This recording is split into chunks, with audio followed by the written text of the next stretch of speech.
All right, guys, welcome to Tinfoil Hat Live from the Wise Wolf Gold and Silver Studios. We're talking Wolfpack Gold here, my friends. That's right. Just go to samtripoli.gold, use promo code Tinfoil, and you too can get in on the Precious Metals game for as little as $50 a month. We're very excited. Once again, June 18th is the 1,000th episode at the Mothership, so please make sure to grab your tickets now. It's going to be packed out. We're going to have a party after. It's going to be nothing but amazing time, so we hope you can join us.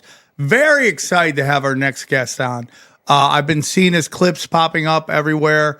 He's on point. I'm so happy he's getting the love and respect he deserves. He's been in the game for a long time, and we're honored to have him back. He's been here multiple times. He's an author. He's a researcher, and he's a Christian contrarian. I'm excited to talk about that. Please welcome the one and only Gary Wayne. How are you, sir? Doing very well, and thank you for inviting me back. So happy to be here, and looking forward to having another good discussion with your audience and some of the projects that I'm working on. Anytime, all the time. You have an open door, my friend. You can come anytime you want. We'd love to have you. So before we start, Gary, can you tell us a little bit about yourself and where our listeners can find you and promote anything you want? So I like to call myself a Christian contrarian, and what my perspective on that is I don't necessarily accept what anybody says something says, including what's written in the Bible. And whether it's inside or outside the Bible, I want to verify it for myself. And that sort of naturally puts me in a position of being a contrarian and going against the flow of standard dogma, whether or not it's within the church or outside the church with secular history.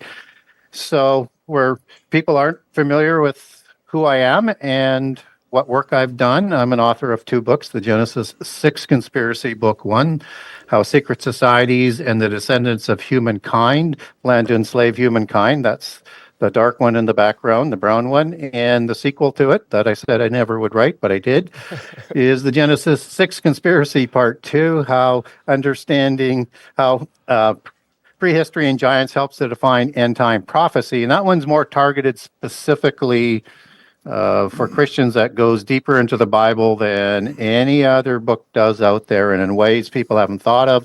So it's like Book 1 for Christians on steroids, and if you like Dr. Heiser's work, it's like Heiser on steroids for Christians.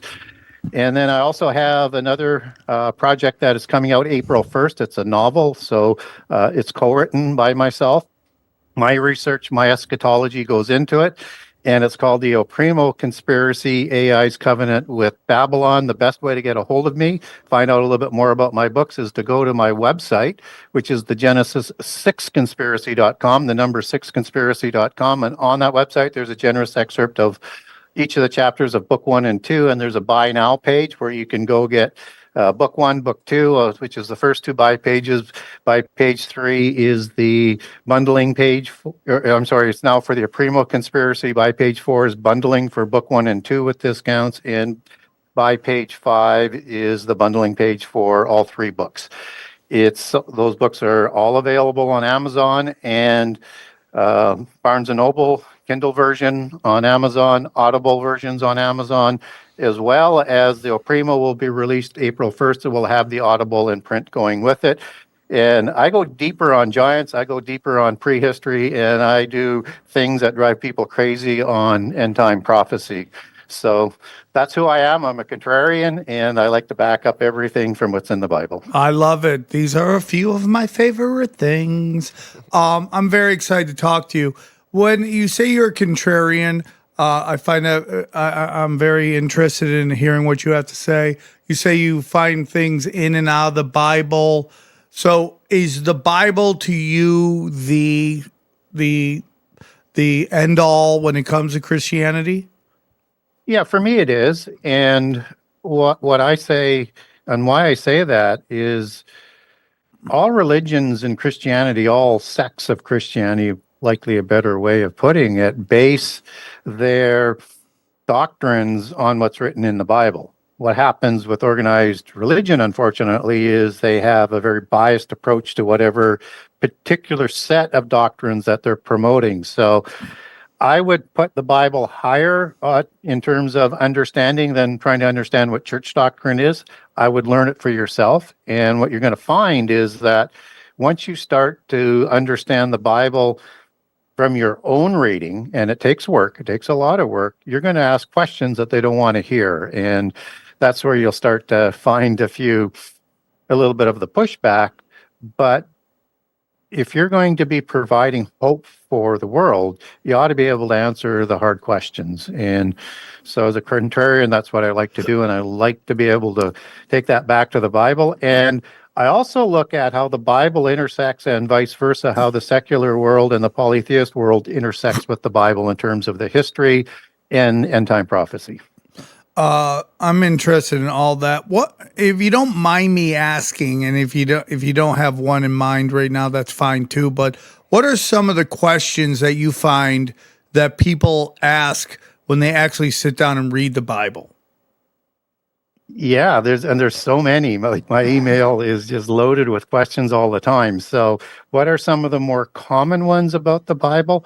One would be is, can you make sense out of Genesis 1, 1, and 2, and 3, 4, and 5 as we get the early parts of the ancient and first parts of our prehistory, where they're trying to figure out, is the world really 6 days old? How does Cain find a wife and Nod? What about all of these other passages in the Bible that sort of talk about this destruction that's in the end time? And so those are the biggest questions that I get. And then the other one we'll get to be on the far end is on end time prophecy and questions about prophecies. What about this passage? How does this fit? Can you send me information on this? So it's sort of bookending everything in between, where the fun stuff is a lot of times in the giants and the other stuff that comes afterwards. But that, since I've come on the scene in 2015, that has become much more accepted. So now people are into the nuances and they want to understand how how we can rely on the Genesis accounting. And the first thing I would say in answer to that is you can, but you have to take off the brainwashing and the preparedness that you've had through the doctrines in the Bible. And you need to let the Bible speak for itself and let it define itself, and not get attached to 6,000 years, because that only shows a genealogy that goes back to Adam. And what it doesn't explain by doing that is all the other stuff that comes from sciences and history in terms of the records that are around the world. But when you start to look at some of the details in the Bible, you can start to say, hey, maybe we should take a bit different view on how long a day is. When did a day start? And was there something going on between Genesis 1, 1, and 2? Interesting. So I believe I saw a clip in which you talked about it. So, and I have a friend of mine, he's a Christian, and he told me a long time ago, and I'm not going to get into, this really isn't a discussion of his point of view, but he was saying that the Bible is the story of Israel, right? And Christ and all that. But your theory is that the story is, and I'm not saying you guys are conflicting at all. That's not what I'm saying, but in a weird way, you guys have the same point of view in that you're saying it is the story of the lineage of Adam, in that there were other people around. It was just this story that we're learning. Yeah, there's forks in the road. So I would look at Adam as created for a special commission in the Eden account that may be a different creation that what goes on in Genesis 1 and 2, because the details don't coincide, and they actually conflict if you try and squeeze that into one creation.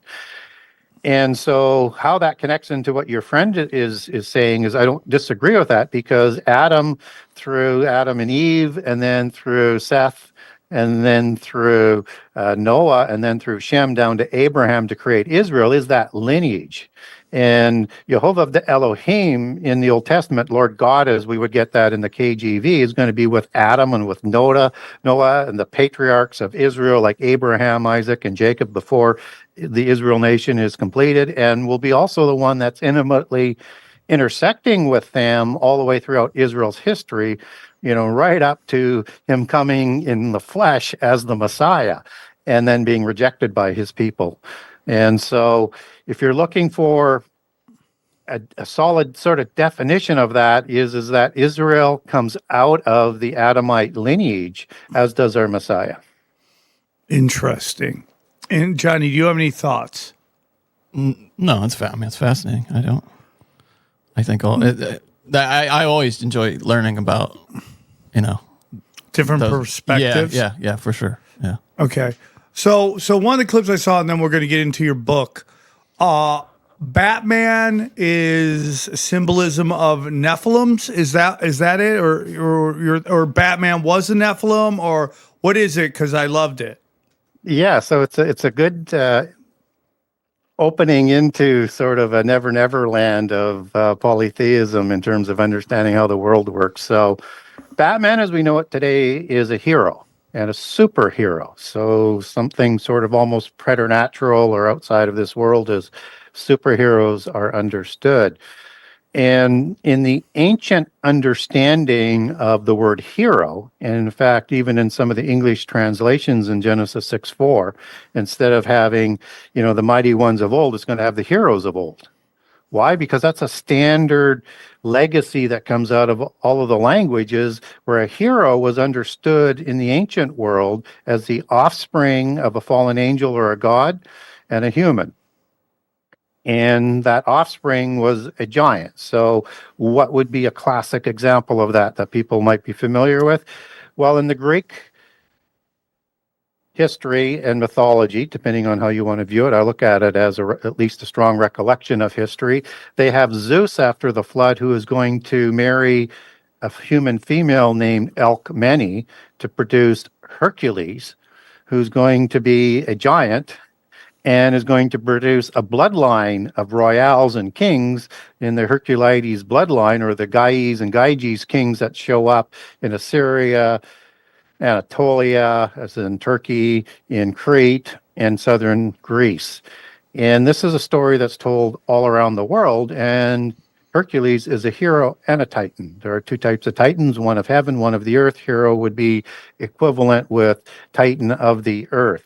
Heroes are also understood in the Sumerian tradition, let's say with Gilgamesh, also born after the flood, in this case from the fertility goddess Nin, Ninsun in some of the translations, and with the father being King Lugalbanda, meaning a giant or a large man for a king in Uruk, who is going to produce Gilgamesh, and he's going to be like 11 cubits tall and 4 cubits wide. As king of Uruk, which he becomes, that's on a 21-inch royal cubit versus 18 inches, and that's going to make him 19 feet tall, 7 feet wide. This is not just a little bit taller than humans. This is significant.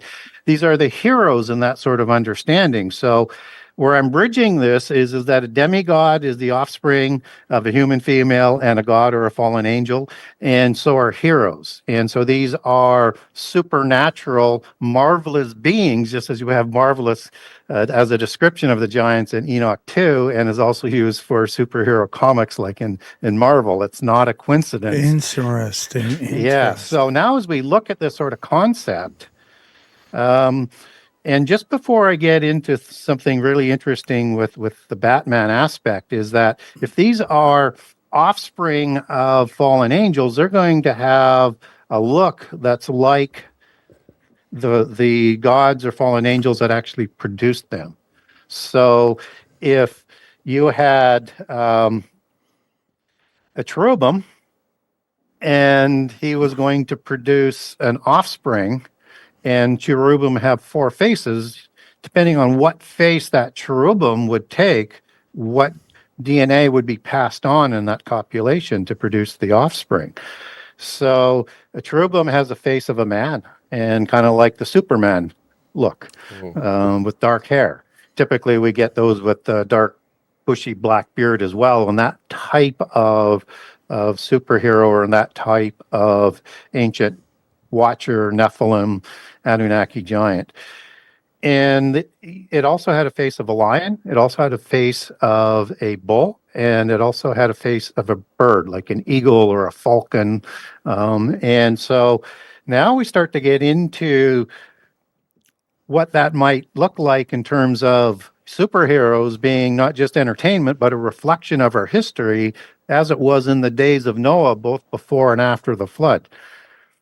And what's important to understand about that is you have these different giant creation stories that are told in the same way all around in the world. In the Popol Vuh, you have these demigods that are called Xibalba, Xibalba, that live in the other world like other giants do, like the Tuatha De Danann, and I won't go through the litany of it, but just to give you one example of that. And these giant demigods have a branch of the Xibalba called the Camazotz, Camazotz. And if you Google that, you might get a couple pictures first, but generally within the first one or two pictures, you're going to get a picture of Batman's outfit as a superhero. Yeah, that's and crazy.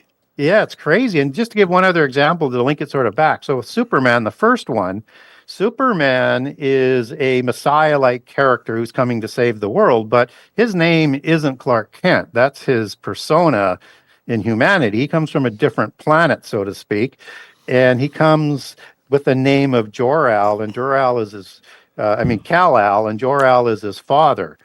And El is the Hebrew word for an angel or a god.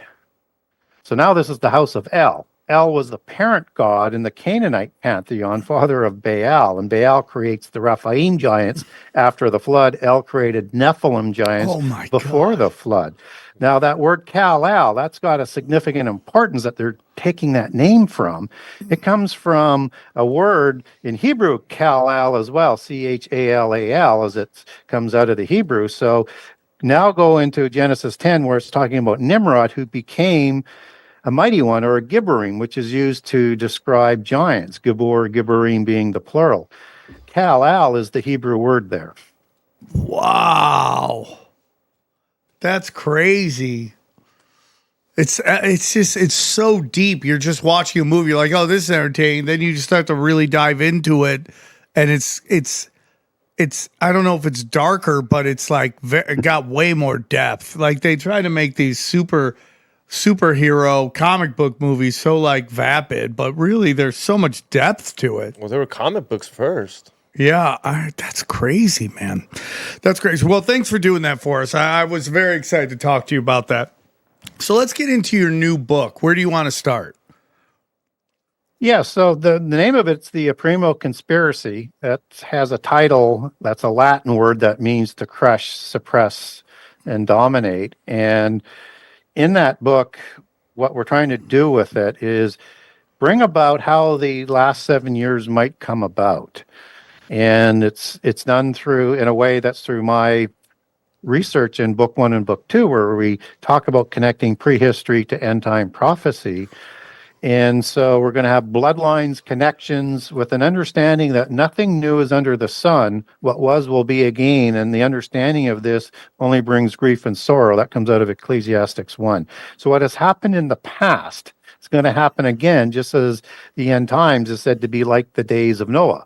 Noah lived 650 years. It was 600 years before the flood, 350 years after the flood. So both sides, when you have of the flood, when you have the giants and the angels, or the gods as they're known in polytheism, that walk amongst us, and there was an apocalypse. So the approach of this book is to show how that might come about, but also to show AI's influence on the end time. And to do that, we need to be able to set the setting, and we're going to we connect it through, first of all, AI on the rise, kind of like what we're seeing today, but how it also is going to connect with Babylon, which is a 4-part precursor to the Antichrist coming. If you look at Babylon, it's a universal religion, it's a city, it's a geopolitical organization, and it's an economic system. And so that's where that real partnership of technology that we see coming along today starts to sort of marry up. So we're looking at the influence of that coming into the end time. So if you look at the end time as well as having 10 kings and 10 empires of the world, where you have a governing body of 10 empires, And if war were to break out amongst those as AI develops, would it be a war of AI versus the leaders? Interesting. Interesting. You know, we've talked about in the show, if you look at the Greater Israel Project, it looks a lot like Babylon. There's very similar. The Babylon is much higher, goes farther north, but it's like the same region. And we've been talking a lot on the show about how the old gods want to come out and play. They've been behind the scenes for a very long time. And I think they're kind of tired of it, or they think it's their time to come out. What are your thoughts on any of that? Well, what we do know is the polytheists certainly believe that. And 2025, the year that we just passed, was not only the age where Lord Maitreya is to make his appearance, not visibly in terms of us being able to recognize him, and that would be one of the terms used for the Gnostic Antichrist type figure, or their Messiah as they would look at it. But also, Alice Bailey wrote about the externalization of the hierarchy. And the externalization of the hierarchy is the invisible ones in the organizational structure. So we have a visible hierarchy, which were produced by the invisible ones, the fallen angels, who rule over a council of the gods, as Psalms 82 talks about, over the 70 nations, as Deuteronomy 32 talks about. And so at some time after the flood, because I talked about angels and giants walking amongst us in a physical way, and that they could take a physical form, and we can talk about how that would happen if you like. But these ones that are going to be walking amongst us today are going to make themselves visible again as we approach the end time. Now, we may not get told the real story as to who they are, but there's a hierarchy of visible ones and invisible ones, and now we're going to have them become visible if they get their way, and I expect that they will. They control this world, they rule this world. Satan still rules it, and if people don't believe that, it says so in the Bible that he's the prince of this God and the God of this world, only for a little bit time longer from a Christian perspective. But he also offered all of the empires of the world to Jesus if he would bend his knee to him. Biblically, we need to sort of understand that there are two hierarchies that we're dealing with. One is the fallen angels, and the other group of hierarchies is their offspring, and there's many different kinds of their offspring. And what different kinds of offsprings are there? So giants is the first one that we talked about. And again, in all cultures around the world, you have gods procreating with human females to create these giants. So it's a worldwide legacy, just as we get that in Genesis 6:1-4. So biblically, we get told about some other interesting beings. And these are going to come up in the book of Galatians, Galatians 4. And you're going to get this word called rudiments. And rudiments goes back to a Greek word, stoichion. Excuse me, I messed that up. In Galatians 4, it says twice that they are elementals. In Colossians 2, it's the same word, stoichion, is translated as the rudiments. These groups are associated with fallen angels who are told not to worship in those passages, and that they are ones who enslave us in the world. So elemental sort of rings a bell with people. That's because when you hear about the four elements of polytheism and all the magic and stuff that sort of goes along with it, there are four groups of elementals that they associate that with. And in a polytheism, that's going to be earth, air, wind, and fire for the most part. So one of those elements are associated with each of the four groups.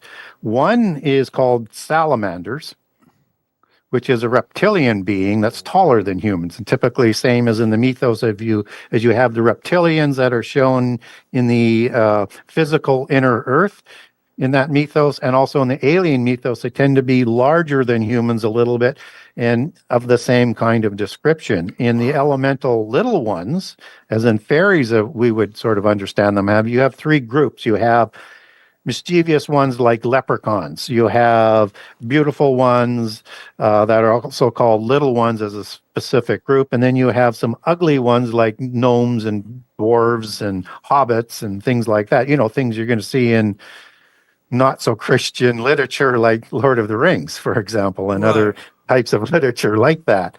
And I want to walk on that a little bit lightly because that's another rabbit hole.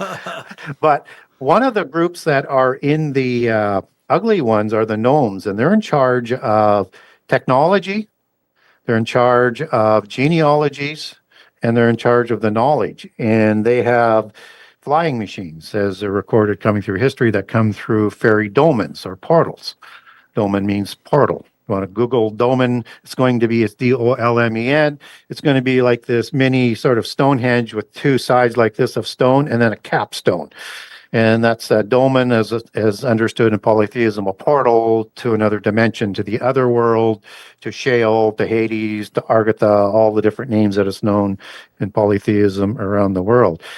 They come through these portals in their UAPs, or UFOs, or spaceships, or whatever you want to call them. They kidnap people. They do sexual experimentations on them. I give two fairy abductions that happened hundreds of years ago, and they are described exactly like a gray, as in a gray alien. These are called grays, as in gnome grays, as a specific class of the gnomes.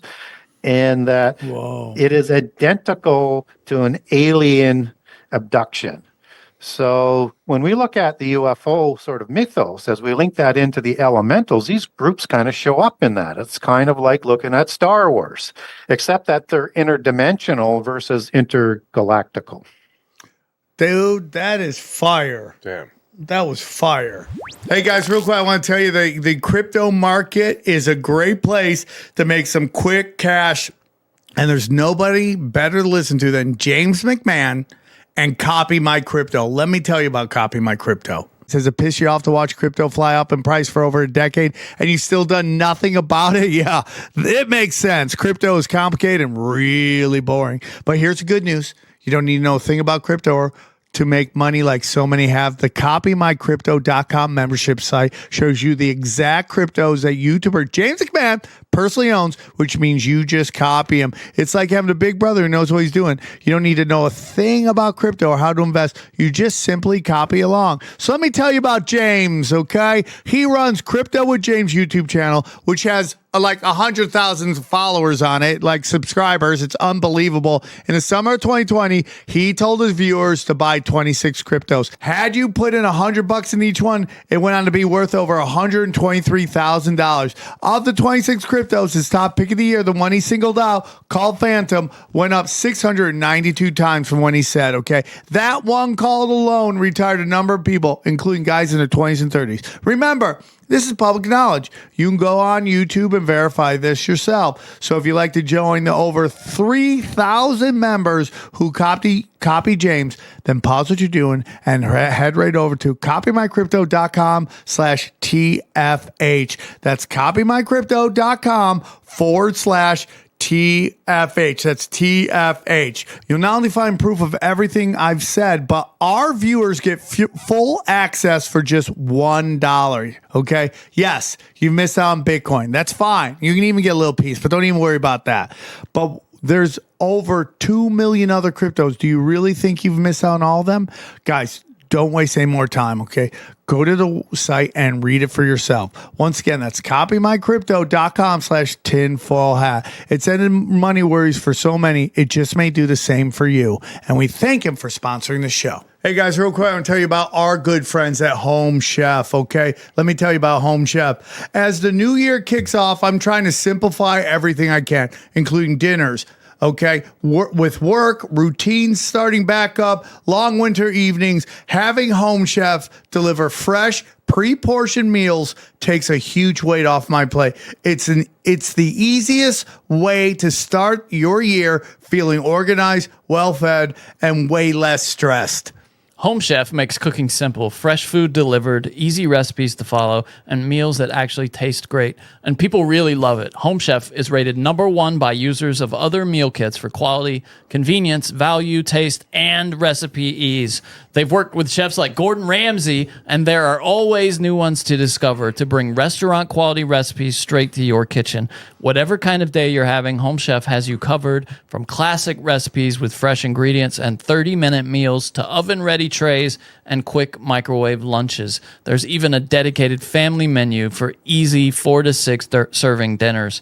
Plus, it's affordable. Home Chef customers save an average of $86 per month on groceries. For a limited time, Home Chef is offering our listeners 50% off and free shipping for your first box, plus free desserts for life. Go to homechef.com/tinfoil. That's homechef.com/tinfoil for 50% off your first box and free desserts for life. homechef.com/tinfoil. Must be an active subscriber to receive free dessert.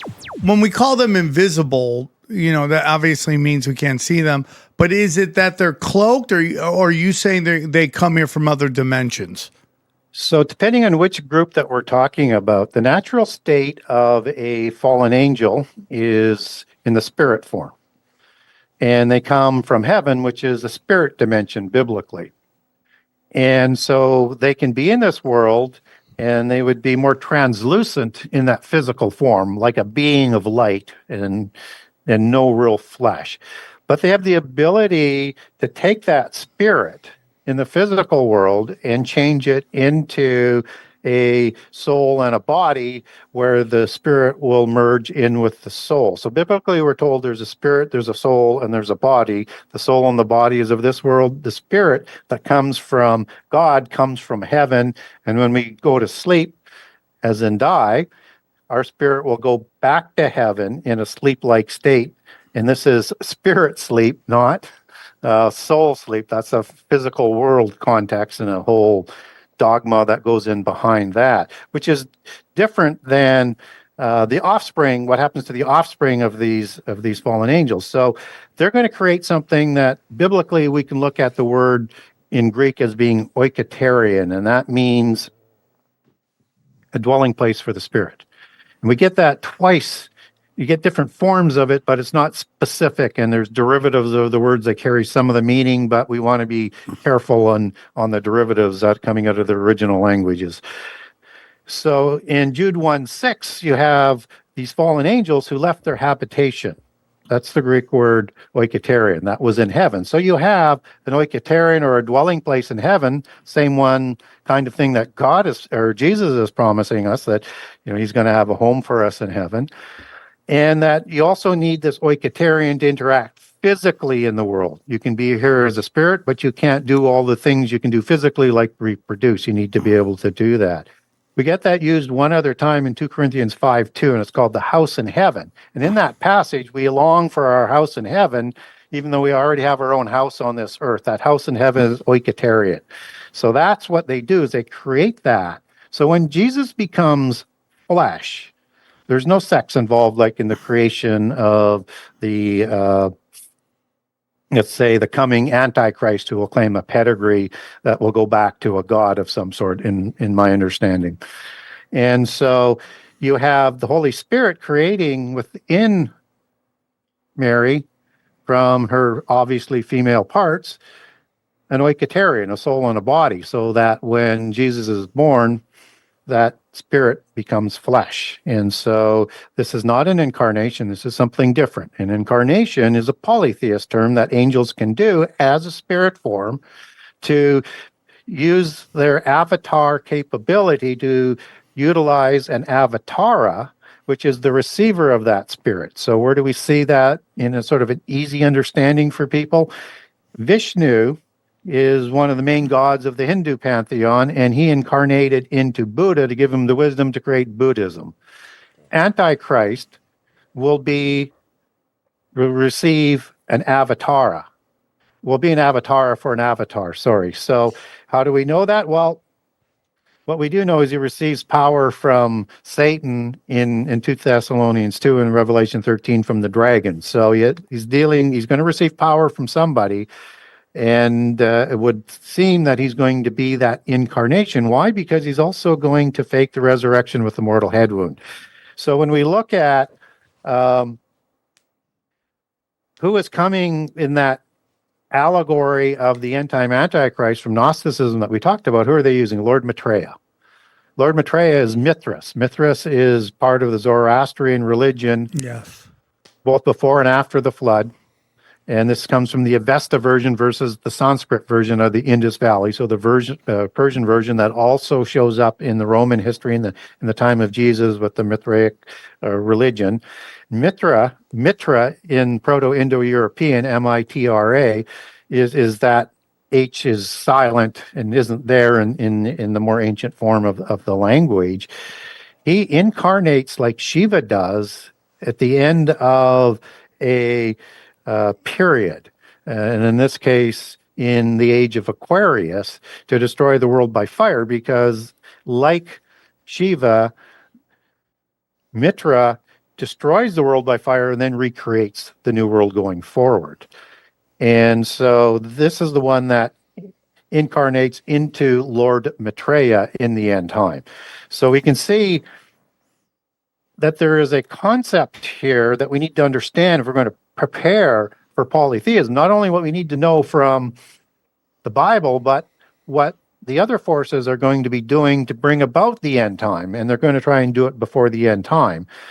They won't succeed, but they'll continue to try. So when we look at this oiketerion, then, this is a concept that just permeates everything that we understand. And so fallen angels, when they produced their offspring, they produced a counterfeit spirit that went along into their offspring. So when the giants were originally created, they had an immortal body and an immortal spirit. And when this happens, and without coincidence, in the creation story of Genesis 6:1 through 4 and Genesis 6:3, God is going to step in and say, my spirit originating with the fallen angels is not going to, because the Holy Spirit passes on the Spirit from God. He says, my spirit is not going to contend with human. I'm going to limit life to 120 years, not the immortal aspect, because that was counterfeited and passed on, just the body, which now life is going to be showing up after the flood. So a maximum of 120 years. So when we look at disembodied spirits that are out there, these are not humans. These are disembodied spirits of the giants who haven't been sent to the pit prison, or who have not made it to the other world. Now, how do we know these are kind of the giants? Well, two things. One, Ezekiel 32 talks about the terrible ones, Eretim, as you get that in the plural, Erit for terrible one in the singular, just as Nebuchadnezzar was classified as a terrible one. Pharaoh Necho in Ezekiel 32 is also a terrible one, talking to the terrible ones that are in the pit prison, in the sides of the pit prison. And these terrible ones are mighty ones, which are Gibborim. And he's also talking to the strong ones, which is El. El is the angels. That's the pit prison that they're talking to Pharaoh Necho with in the time of Nebuchadnezzar. And the terrible ones are put into the pit prison for doing terrible things to humans while they were on earth. So they're a unique class of evil, so to speak. And so maximum prison. Yes. So when Jesus comes along and he is dispossessing spirits from humans, these are demons. And unfortunately, in the KJV, we get it understood as unclean spirits, evil spirits, and here's what the unfortunate part is, as devils. It should not be translated as devils who he's exorcising these spirits out of. These are demons. It's the Greek word daemon there, not diablos. So when we get devil for Satan that's used in the KJV, that's diablos. But for these lower level spirits, more inferior spirits, they're daemons.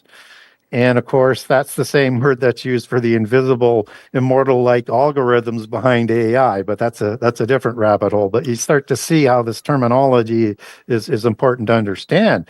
So when we look at this ability to take a shape they're going to take a shape of how they're described in heaven. So I described what a cherubim looked like. We know what an archangel looks like. It also has a human's face. And an Ophanim has three faces of what a cherubim has, but one's the face of a cherubim, and we don't know which of the four is there. And Ophanim, if people don't know where that shows up, those are the wheel angels.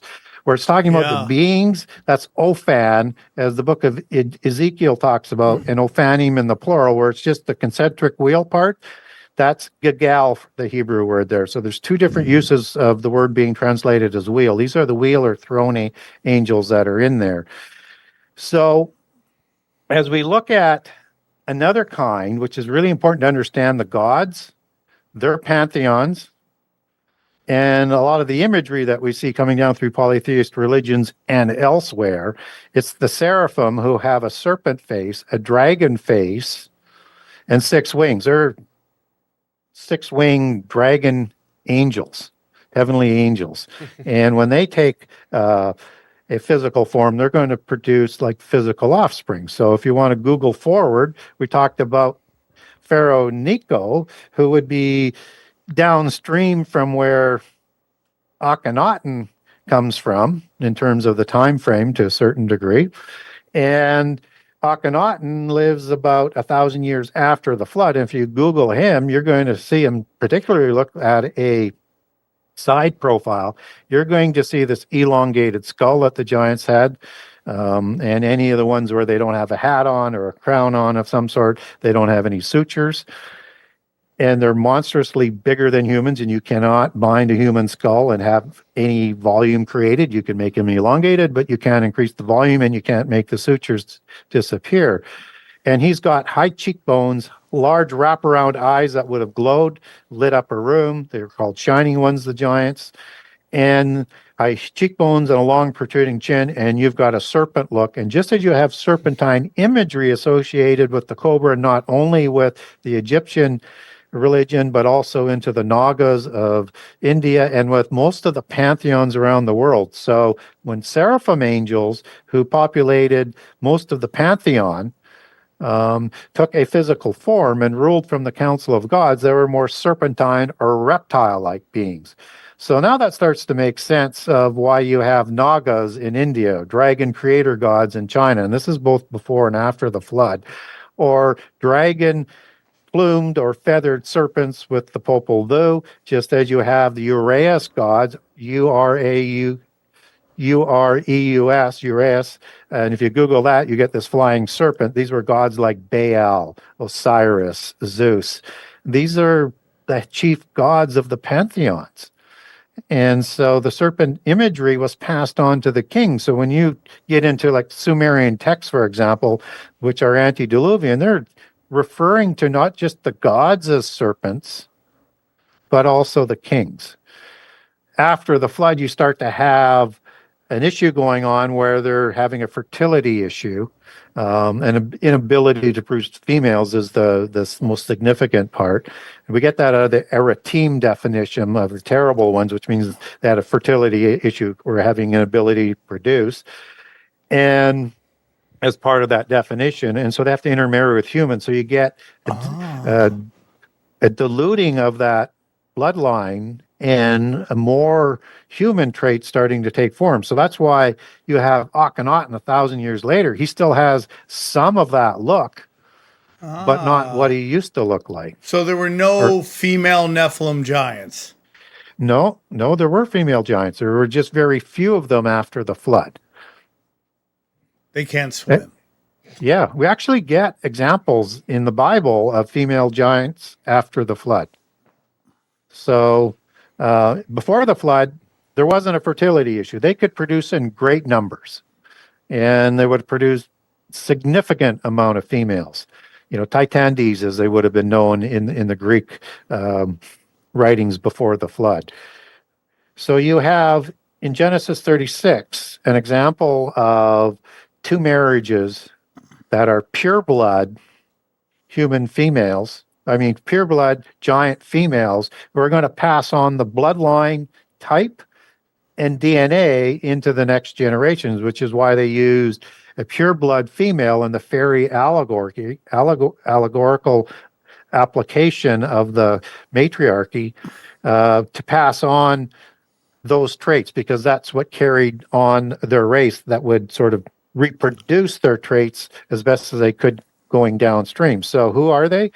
You have Eliphaz, son of Esau, marrying Timnah, daughter of Seir, a Horim giant, as they're described in Deuteronomy 2. And this is a red-haired giant, and pale skin, hazel eyes. And they're going to produce an offspring named Amalek, who's going to go to Petra to live amongst Amalekim giants that show up in Genesis 14 in the War of Giants. And you're going to have hybrids there, 6 to 9 feet tall, and the larger giants, just as Goliath would have been as king of Gath, he would have been 11 feet 3 inches tall. Og's bed was 16 feet long and 7 feet wide, so he's going to be probably 12 to 14 feet tall. Just to give people an idea of the difference between the Shazu, as described in Egyptian writings, which were the ones who lived amongst the Anak, or the Anakim, as they're described, who were full-blooded giants. So you have these females who are going to produce hybrid giants, more like 7 to 9 feet tall on most of the accounts that come out about the Shazu. And then you have Esau, brother of Jacob, who produced Israel, and father of Eliphaz, who's going to marry another pureblood Horim to create the Horites versus the Horim. I-am would be the suffix I would use for the giants, ites, as in ITES for the hybrids and for humans. And so you have another hybrid group that is being created through this intermarriage. So we got 2 females that are produced downstream. And what's really gets sort of freaky from a biblical aspect, and I cover this all off in book 2 as well, is you have a daughter of Talmai, not of Hebron, but of Gesher in the time of David, who's carrying a patronymic name, is going to give his daughter Maacah to David, who's going to produce Absalom, who is the fair one, and the one that David liked the most, but is going to rebel and is going to try and overthrow David. Fortunately, he doesn't succeed, because then we would definitely have, on the Davidic bloodline, you would have giant DNA within that bloodline. Dude, there's so much there. So I have a bunch of questions. One is, as you know, we hear about the Tower of Babel. They try to create this Tower of Babel. God destroys it and sends people all across the world, giving them different languages and different gods to worship, which are these fallen angels, right? So, like, is that your thoughts on like Hinduism and any other Confucianism and stuff like that? Are they all the worshiping of fallen angels? Yeah, in part. So understand that Babel and the confusion of the languages and the dispersion happens 101 years after the flood. So you have this sort of gap there in the beginning. We also have giants who show up inexplicably, unaccounted for after the flood. And they're going to be populating these areas where the people of Babel are going to migrate into. So they're going to intermarry with them. So the giants are going to have their own language, which is Proto-Indo-Aryan or Proto-Indo-European. And incidentally, Mitra means a covenant or a bond or an alliance in Sanskrit and in Proto-Indo-Aryan for Mithra. So again, you can trace a lot of words back to the original language of the giants. But you're going to have the wheel worship of the giants that crossed the flood that we know as Zoroastrian that we talked about earlier. The people of Babel are going to have a polytheist religion introduced to them, and then a language given to them that they're going to go and intermarry with in these other regions, where you're going to get a merging of those languages and a merging of those religions. It's my contention, though, is that that religion would not be all that much different than what the giants were worshiping, because Nimrod was trying to become giant-like. And I think he was trying to be like the giants that he was earning a reputation around, that made his, his renowned basis, so to speak, and that he was trying to be part of what they were going to have to deal with. I'm not for what he did. I'm just saying what I think he did. But he introduced a universal religion, which is the end time root word for Babel, is the end time root word for Babylon. So Interesting. so this is going to be that ancient religion that goes back to Babel and the giants that's going to be ruling the end time world. And it's the religion that crosses the flood, both through Nimrod receiving it and the giants. Hey guys, real quick, I want to tell you about our good friends at Quo. Listen, 2026 is the year your business stops acting like a game of telephone gone wrong, scattered messages, missed calls, and who's handling this. Shouldn't be a daily ritual. A modern communication system is like giving your team a GPS instead of a treasure map drawn by a toddler. Everyone stays aligned, responds faster, and no opportunity disappears into the void. In that moment of clarity, you'll catch yourself saying, all right, let's fucking Quo. And that's why today's episode is brought to you by Quo. Quo, the smarter way to run your business. Quo works wherever you are, right from an app on your phone or computer, and lets you keep your existing number. Add new numbers or teammates in minutes, sync your CRM, and rely on seamless routing and call flows as your business scales. Your entire team can handle calls and texts from one shared number. No more missed messages or disconnected conversations. Everyone sees the full thread, making replies faster, and customers feel genuinely cared for. Quo isn't just a phone system, though. It's a smart system. Quo's AI automatically logs calls, generates summaries, and highlights next steps so nothing gets lost. It can even qualify leads or respond after hours, ensuring your business stays responsive even when you're finally offline. Make this the year where no opportunity and no customer slips away. Try Quo for free, plus get 20% off your first 6 months when you go to quo.com/tinfoil. That's QUO.com/tinfoil. Quo, no missed calls, no missed customers, and we thank them for sponsoring the show. You said there was very few female Nephilims. Were they also mating with human males? With human males? Just a bunch of guys hooking up with WNBA Yeah, players. because Probably not huge, mating, but maybe boning. Yes, they did. So, I'm in. particularly, I mean, the females, after the flood, before the flood, whether or not they did a lot of that or not, they didn't have a requirement because they didn't have a fertility issue. Although we do get some accounts, like in the book of Jubilees, that they may have. But we don't get that in the Bible. And I'm not saying it didn't happen. I'm just saying I kind of use the Bible as my benchmark and look at other things as interesting. But if I can't verify it in the Bible, I only sort of keep it in that file of interesting context. But after the flood, every time you're going to have a new dynasty, you're going to use a purebred female. And you're only going to intermarry with humans, both females and or males, when you have to. So yes, females did intermarry with humans, and I think we get that in Genesis 10. So in Genesis 10, we have Canaan, who has two sons, Sidon and Heth.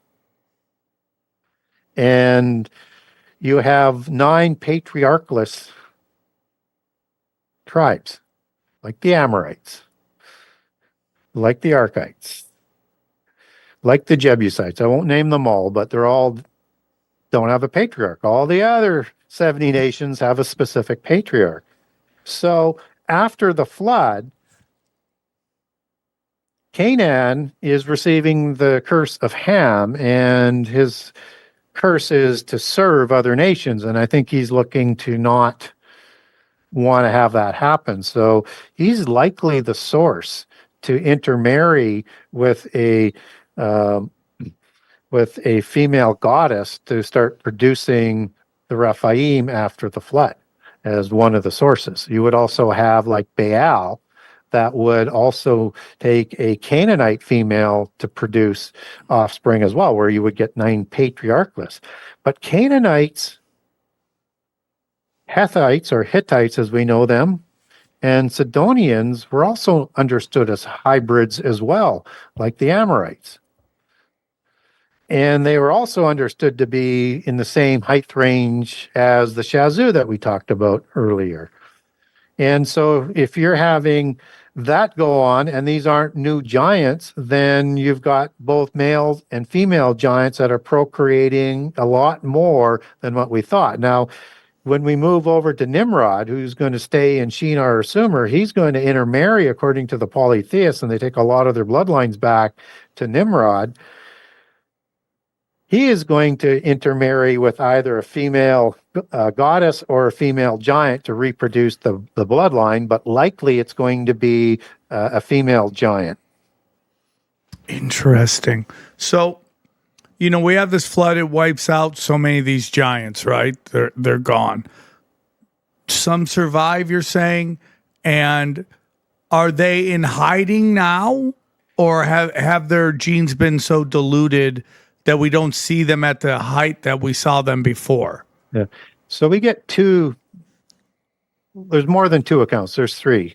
But the two most likely ways that giants show up after the flood is somehow surviving with angelic help and a second creation. And we get that in several accounts, not just sort of biblically. We don't get a biblical second incursion, but we get the Rephaim giants, which are distinct, that show up after the flood. And they have the fertility issue. There's something different, and they're not as large as the antediluvian giants before the flood.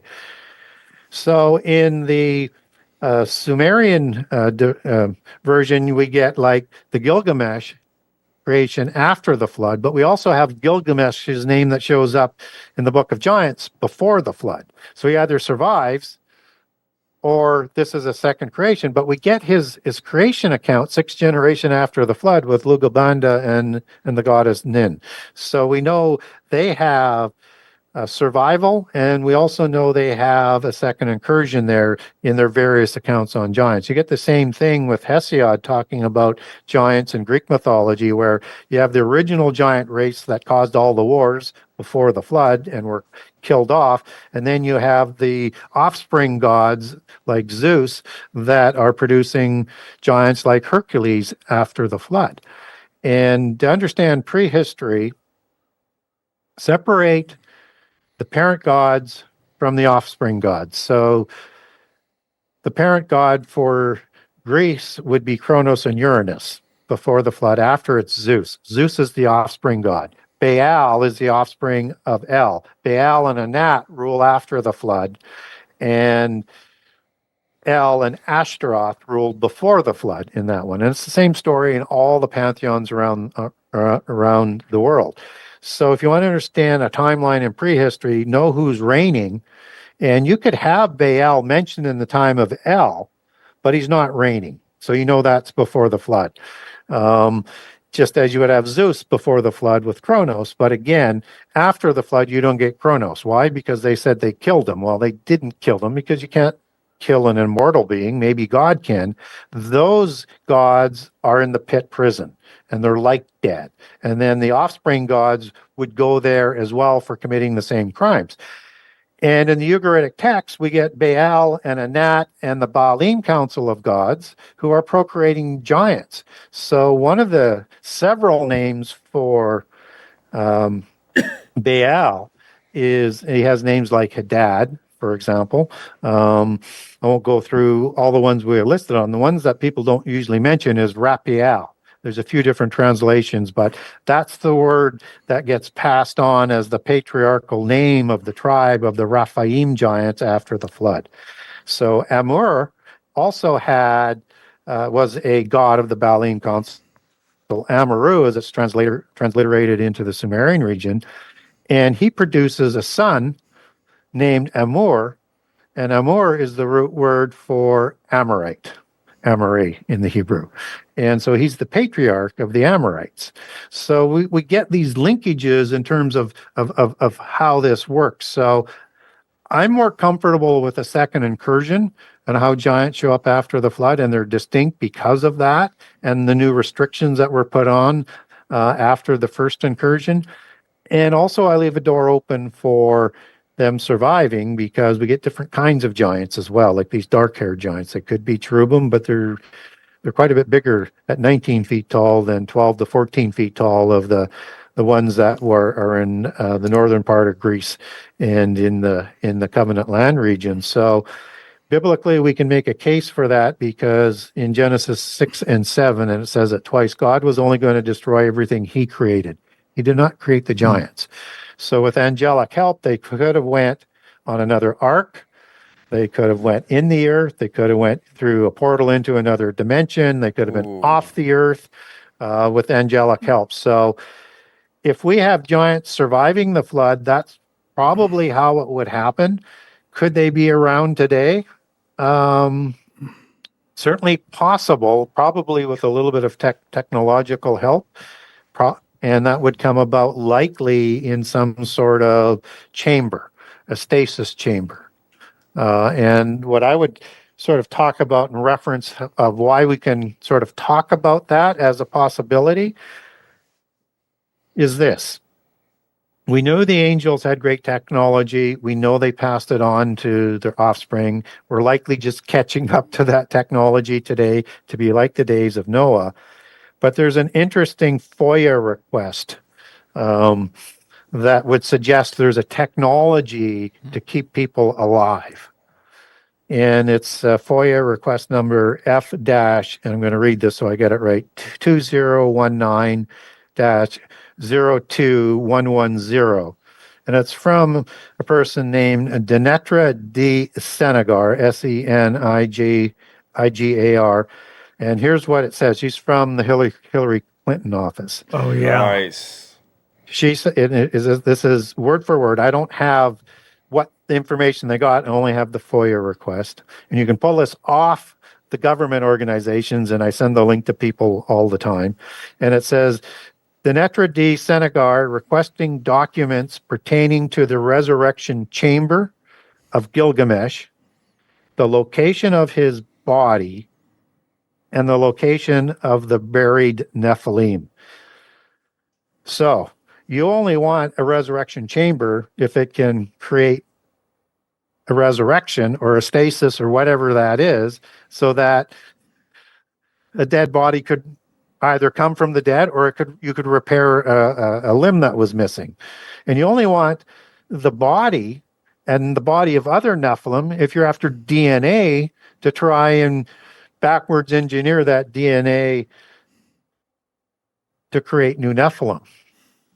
But you're not going to have somebody inside the government asking for specifically what they want in a FOIA request unless they knew about it. And of course, during Iraq, Hillary was Secretary of State, so she'd be very well aware of this. So thank you for that. When you discuss about how these certain, I don't know if they were gods or Nephilims ruled over a certain time, do we have somebody ruling over us now? Is that Satan? Is this Satan's time? Is that the equivalent of them back in the day? Satan has a throne above the council of gods. He counterfeits what God does. In heaven, God has a council of the angels that he sits above.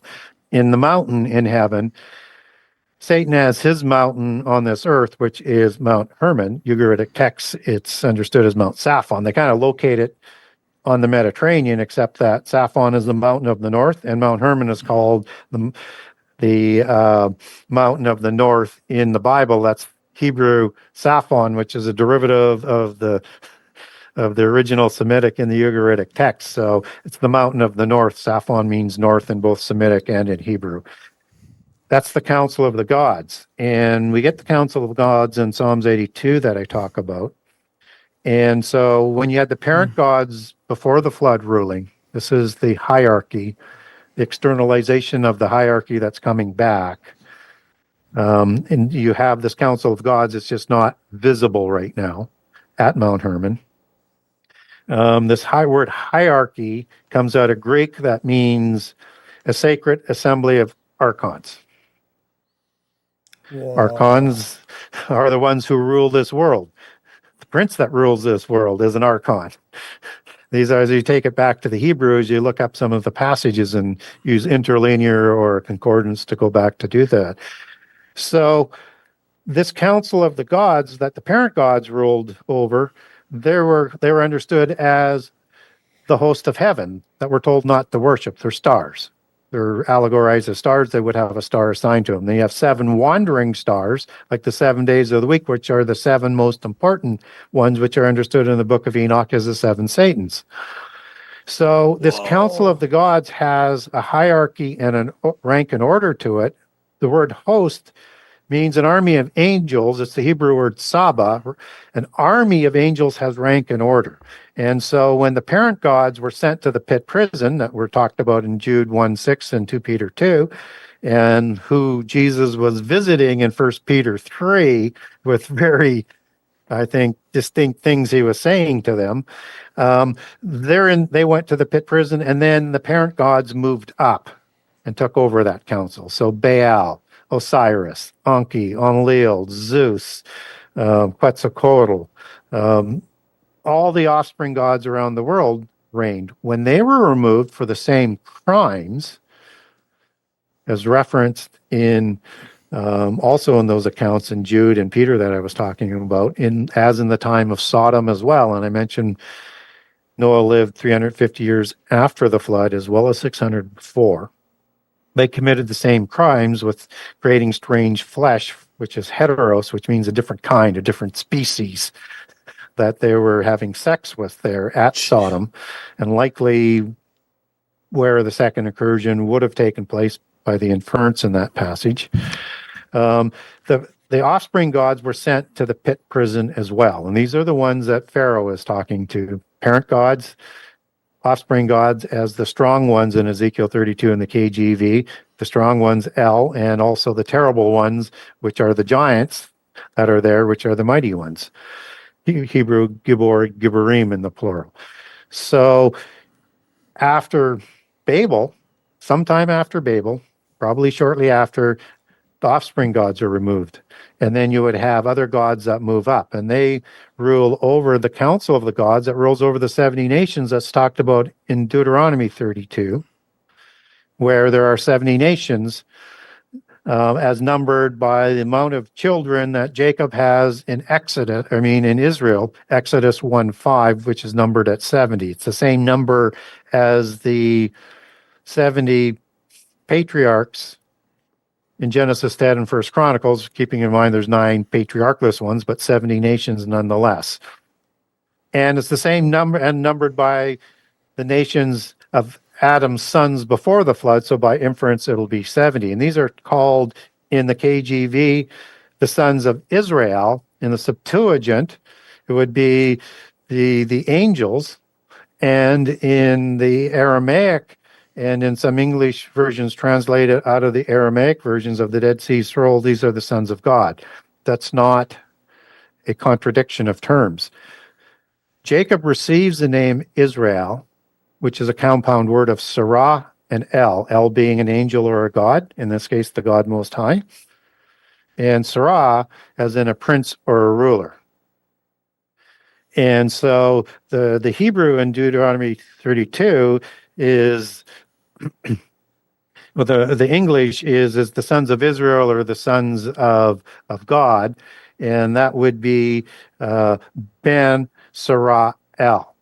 So if you understood it by the definitions of the compounded word there, you would have everything in perfect harmony and lining up with who the sons of God are in Genesis 6:1 through 4, who the sons of God are that are presenting themselves in Job 1:6 to 1, and the same sons of gods that are celebrating with the morning stars in Job 38:4 through 7 at creation, where humans can't be. So you get the sort of this perfection. And so these gods ruled from the time of the Adamites and probably before, with 70 on the council, with Satan sitting above that council, a perfect counterfeit of what God has, and then is capable thereof of offering those empires for Jesus to rule over if he were to follow him. When Jesus was on earth after the 40 days he spent in the desert fasting, and that 70 more angels moved up in rank to replace the parent gods after the flood. They're removed, and then other ones move over. So they've been ruling ever since the beginning, and they've been providing the divine right to rule with authority to the Roy-Els, the Elim, or the elite, Damn, Elim, dude. Damn. That's wild. That ever is since, who keep their crazy. genealogies back to these Nephilim, Rephaim, and Celestial Mafia godfathers. Wow. Damn. So is this pit prison? Is this still exist? Is it in has anyone tried to locate it? You always see videos of people that dug and they started hearing crazy voices deep down. They got freaked out and ran. Is it on planet Earth? And what happens if someone busts them out? Are we in deep trouble? Yeah, so kind of it's in the earth, but in a different dimension, at a different wavelength, so to speak. So the pit prison is kind of used as conflated with the term hell in the Bible.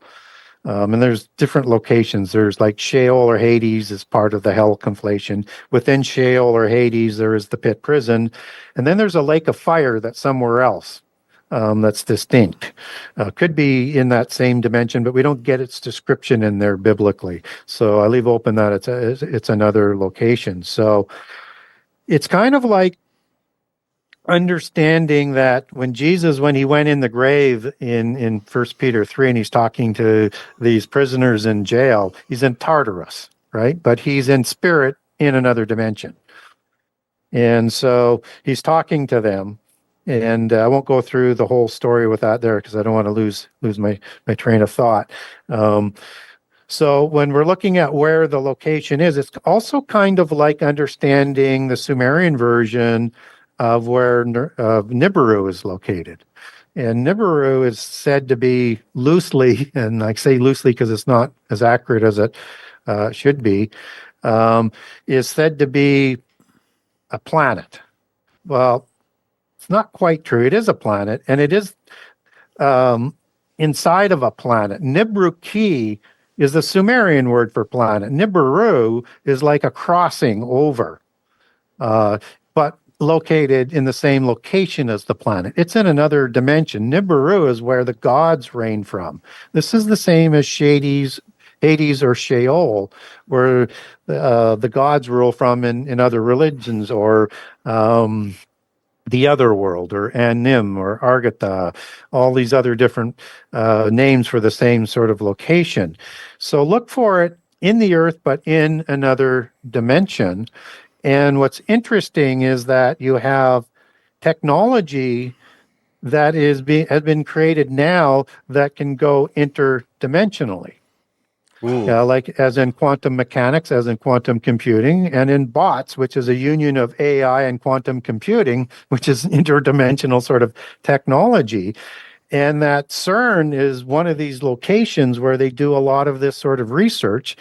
And people think that's just a crazy sort of European acronym. Well, it's an acronym of what they say it is, but CERN is the Hebrew, not the Hebrew words, is the Proto-Indo-European word or Indo-Aryan word for CERN or K, and pronounce CERN or Kern with a K. You can transliterate that downstream into other languages both ways, but it means a two-horned god.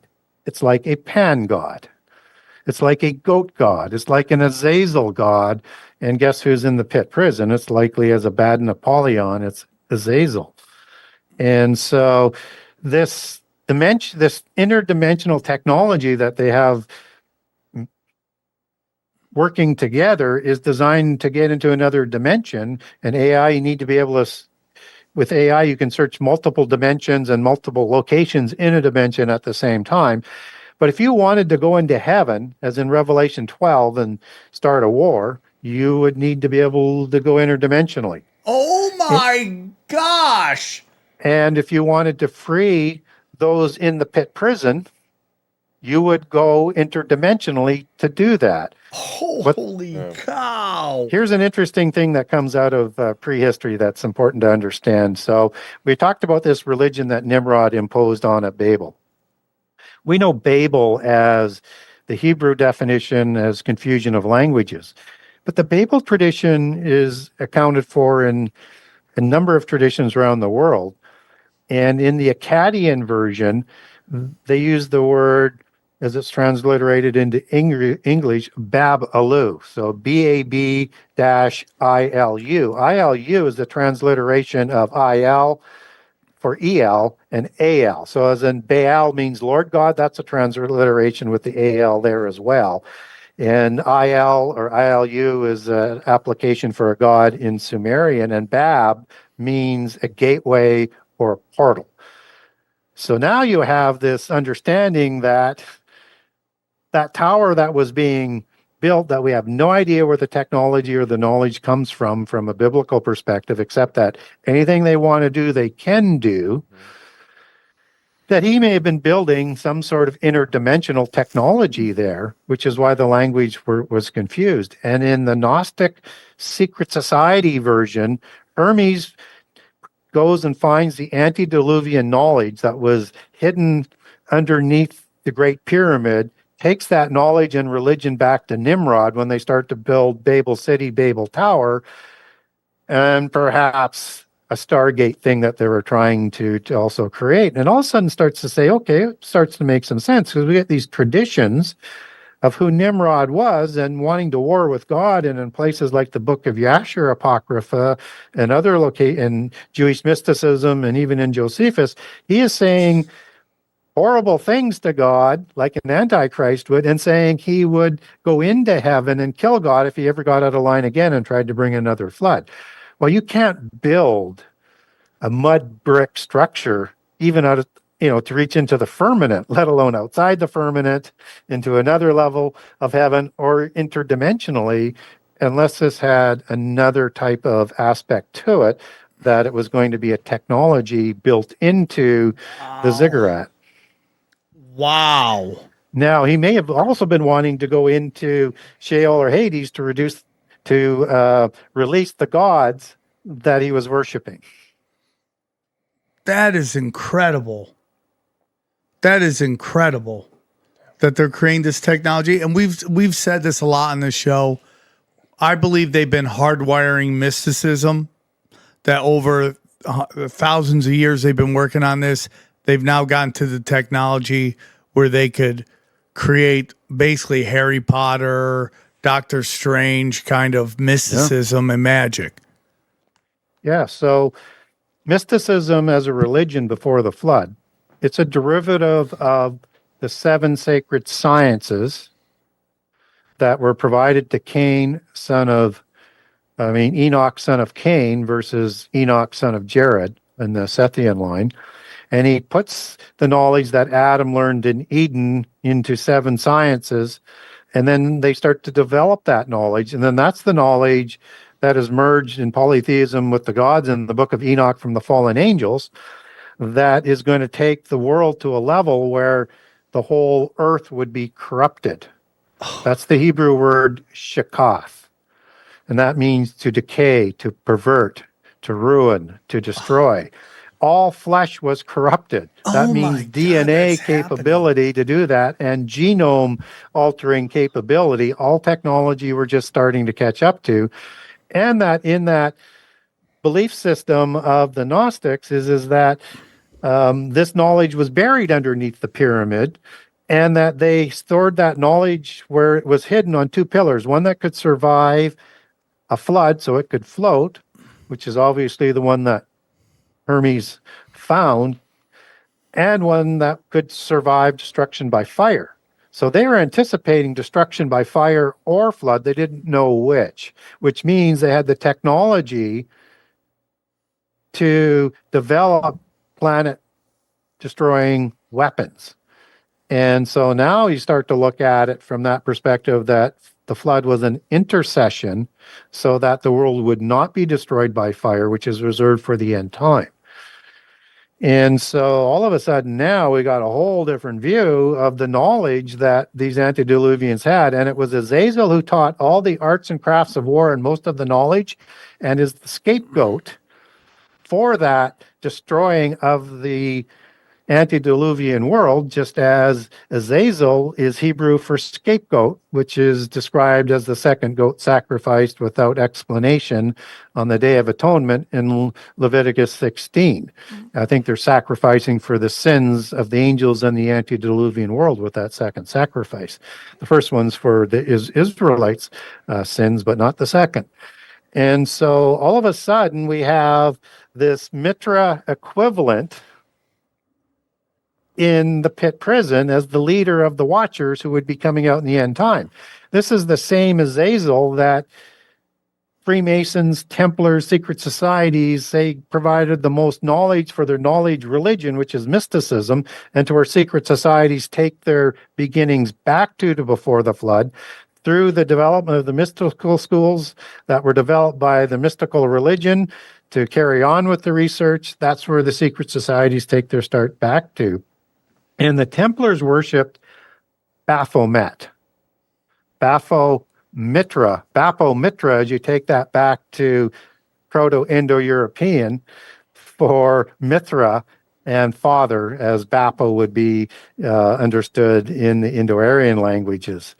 And so all of a sudden, the head that the Templars were worshiping is the same god as Azazel, because he's also depicted as a goat god. And we have a connection of how the original worldwide religion is the same root to all the polytheist religions around the world.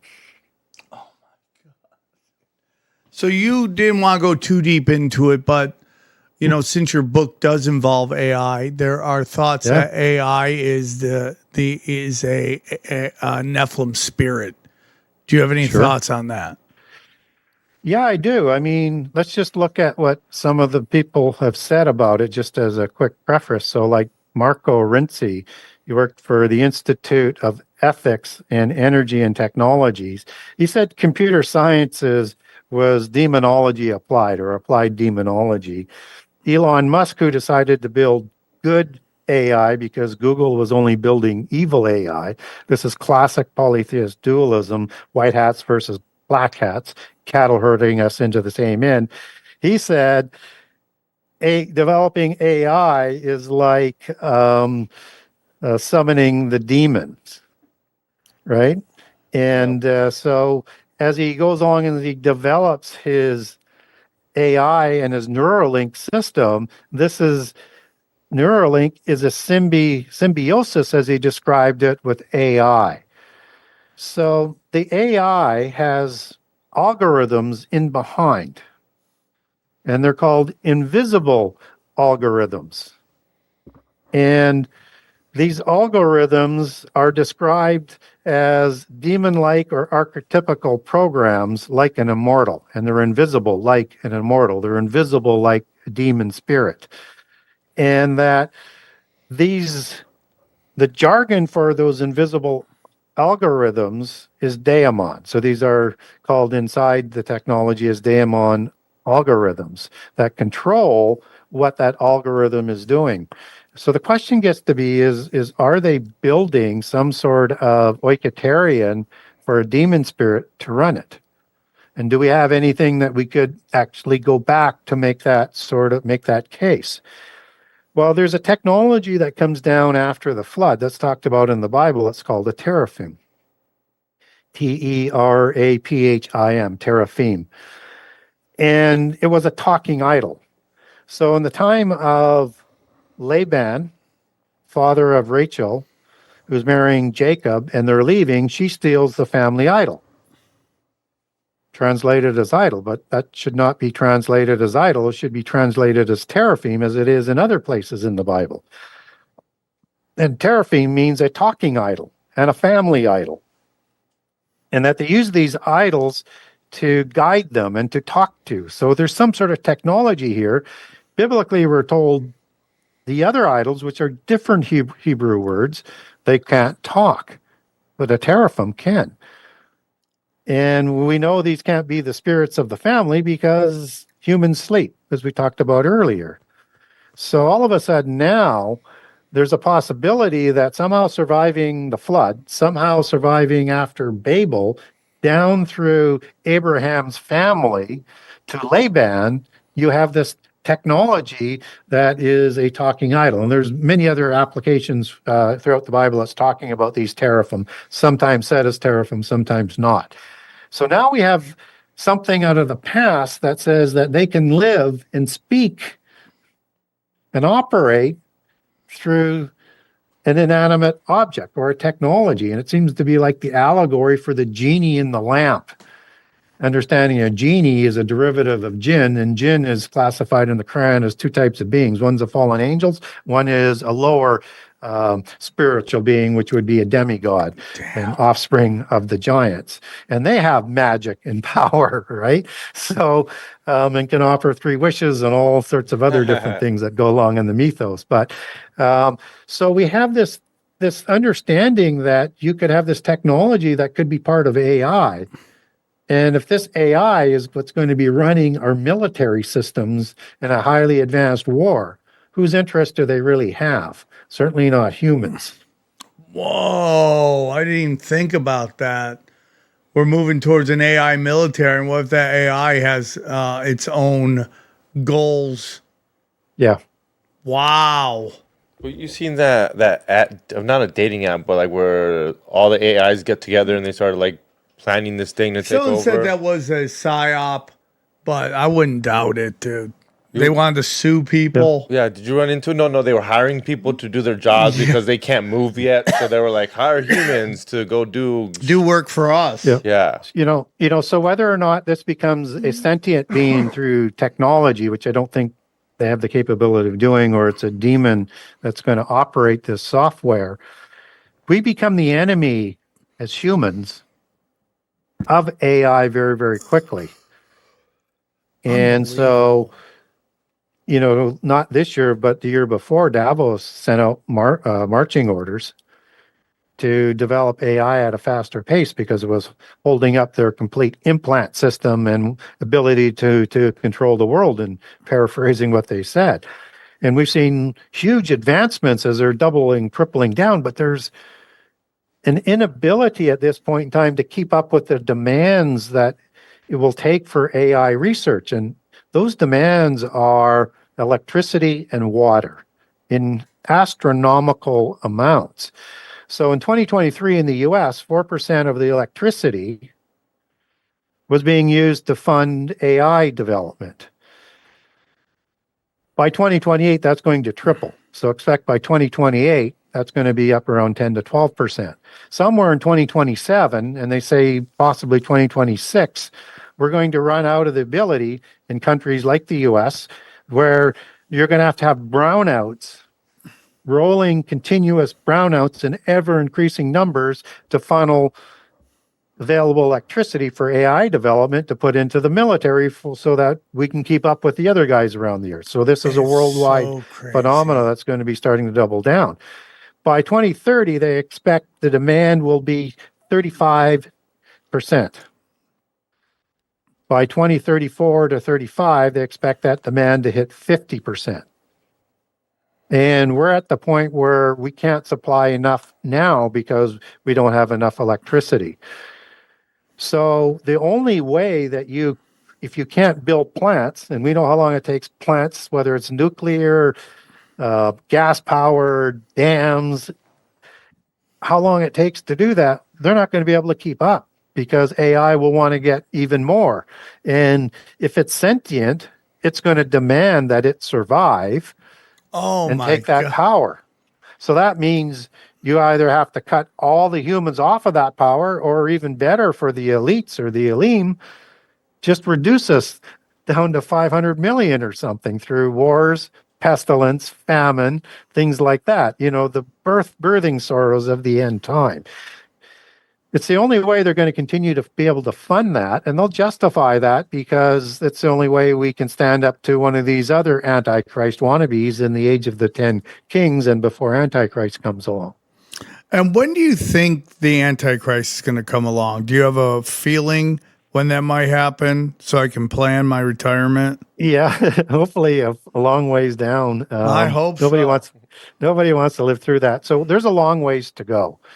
I do think we're in the fig tree generation, and I would quickly get there by saying 1967, taking control of the temple area of Jerusalem, and also having the covenant land might be the kickoff for the fig tree generation that the southern kingdom is talked about in prophetic allegory for Judah. So they're there, and Jerusalem is key for end time prophecy with them in control of it, because it's in pretty much all the prophecies, Old Testament and New Testament.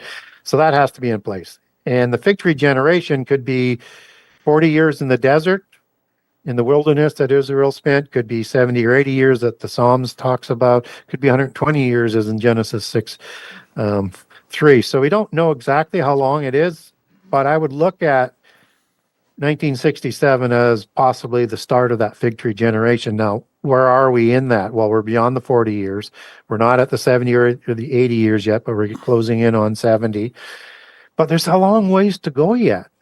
To have the end time start, you're going to have a universal religion in place, because in the covenant that starts the last 7 years in Daniel 9:27, Judah is going to be able to start a sacrifice on a wing or an extremity or overspreading of the temple at the beginning of the last 7 years. Well, you're going to have to wipe out most of monotheism to make that happen, because Islam is never going to permit that.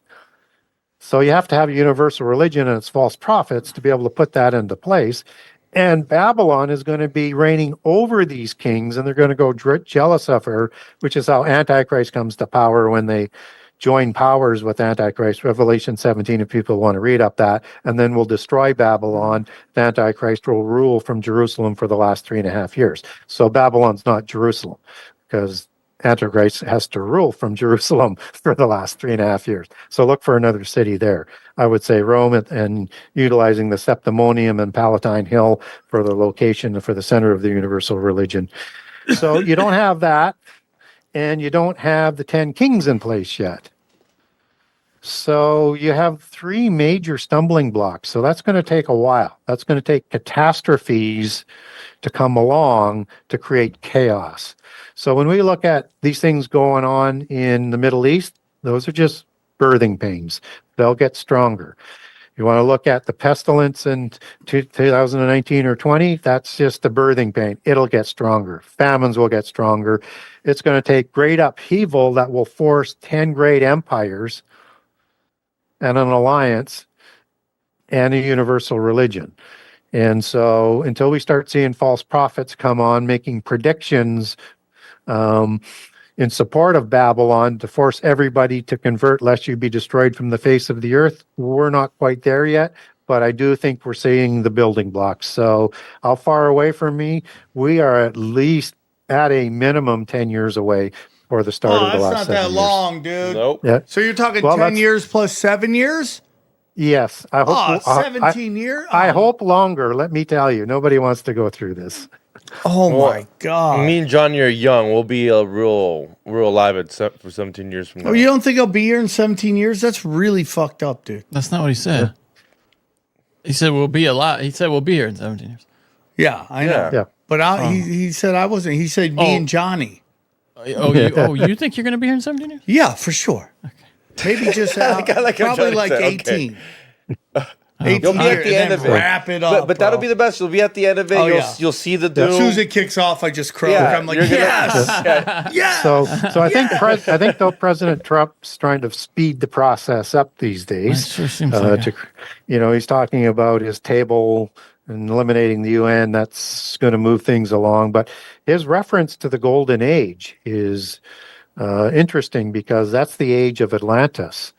Where they had 10 kings that were trying to create world government with a universal Atlantean-like religion, and is the same term that Bacon used in his New Atlantis for this end time empire and religion.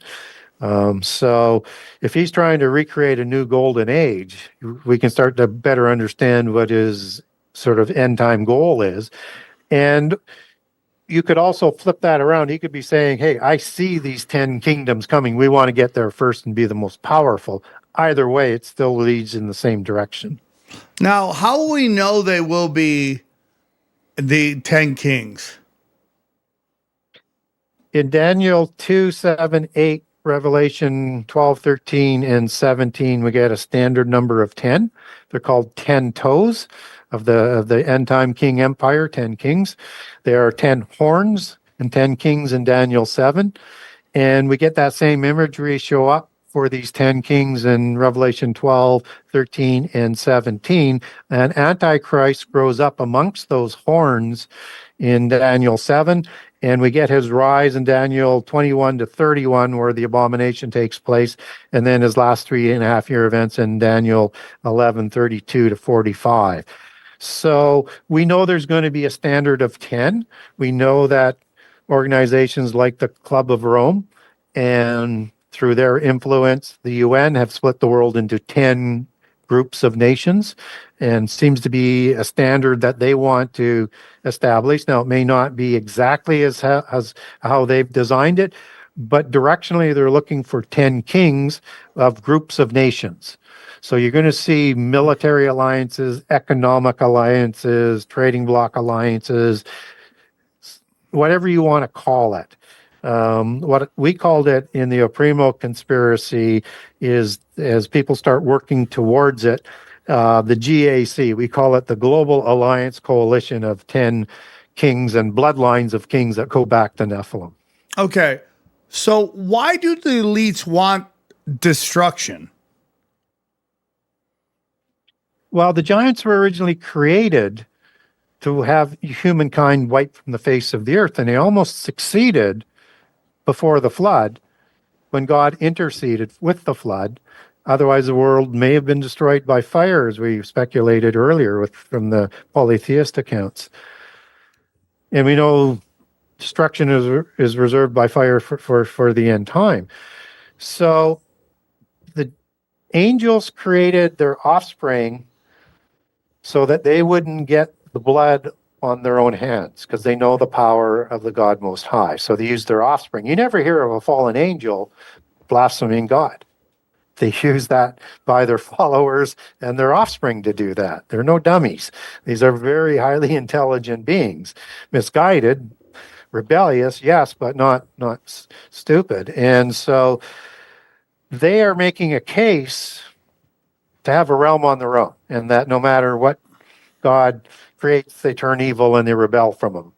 And so what they promise their followers, the fallen angels, what they've promised their followers and all along is that we can win, number one. And number two, yes, the world may be destroyed by fire, but you have this immortal spirit that doesn't go to heaven, it releases. And we will provide you new Oiketarians in the new world that we create, that Mitra and Shiva will recreate. Destroy the world by fire, same as Azazel, and then start a new creation and a new earth. And in their imagery coming down through the secret societies, you see that imagery in the phoenix imagery, where the phoenix is rising from the ashes. So they believe they're going to be gods in a new world, living with their gods once the fallen angels win the war. What the fallen angels already know, because Jesus, when he was in the grave, he told them this.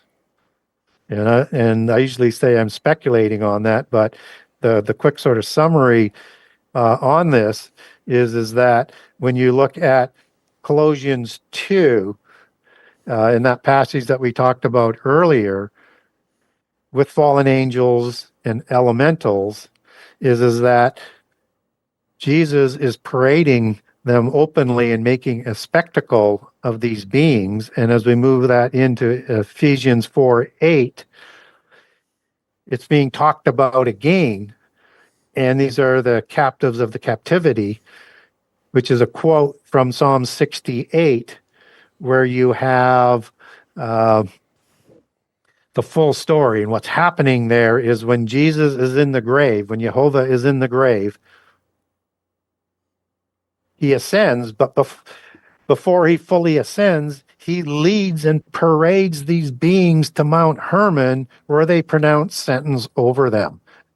And so they know, the fallen angels know, that they are going to be going to the lake of fire, as Matthew 25 talks about, that is reserved for the devil and his angels in the end time. So they already know they can't win, but they continue to deceive their offspring and the offspring descendants and those who just follow polytheism, that they can win.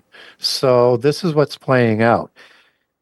The celestial mafia godfathers hate us because they know we are the inheritors of eternity, and with the resurrection we'll be resurrected to be like gods, even though we have human fathers, and we will judge those angels for the crimes they committed against us. So even though they know they lose, they still have this vendetta to make it as terrible for us as possible.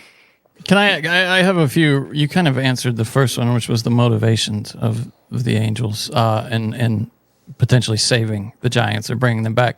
One question related to what you just said, is there any record of any of the giants or the angels or any of those similar beings being redeemed or changing course? Is there any pathway to that for any of them? And then related to that, that's part one. And then part two is I assume, knew the nature of God, right? And maybe I'm wrong, but do you believe in like an omnipresent God? So why would they assume they could do anything kind of, in secret without the knowledge of God and somehow like elude him? Do you get my question? Yeah, I mean, there is a narcissism there. I mean, the evil begins with Satan through his pride. But I think they actually thought in the beginning, though, that they could win a separate realm where they could be away from God. And I think that's been the goal all the way along, and all the losses that they've had all the way through, and even after the recreation. So do I think they really thought they could actually overthrow God? No, they know how powerful he is. But the offspring doesn't know that. And in terms of the physical world, offspring. So I think that as this whole thing sort of went along, if they had known about the resurrection, they wouldn't have had Jesus crucified, as 1 Corinthians talks about. But they didn't know about that. And thus they did it to themselves. And so the book is sort of closed on that.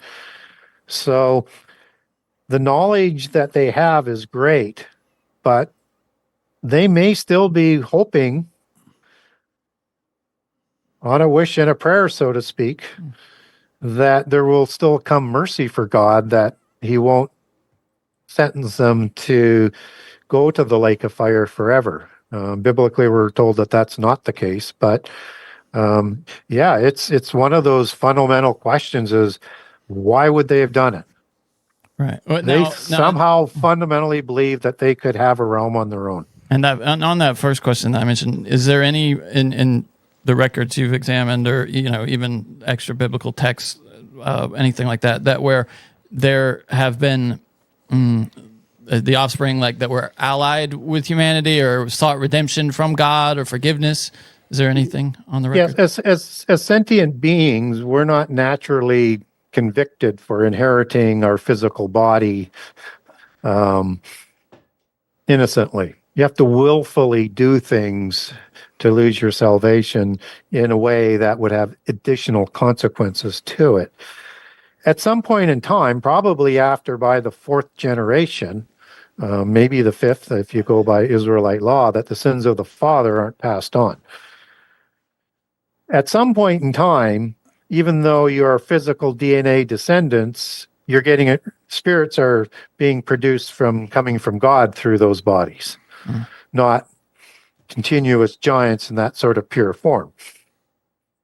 And they had to intermarry with humans to be able to survive. So they had to create that issue. So as a sentient being, whether or not you have DNA or not doesn't dictate whether you'll be saved or not. It's your choice. Some people will say, well, that DNA prevents you from doing that. Well, no, you have control over your body.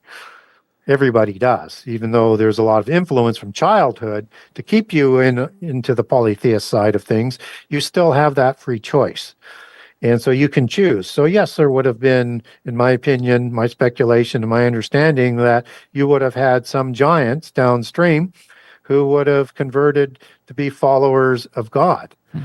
And so, even if you look like with, David's mighty men, not all of those are Israelites. You have a Maccatheme that's in there. You have Uriah the Hittite that's in there, and one other one. And so I think there's an ability to convert.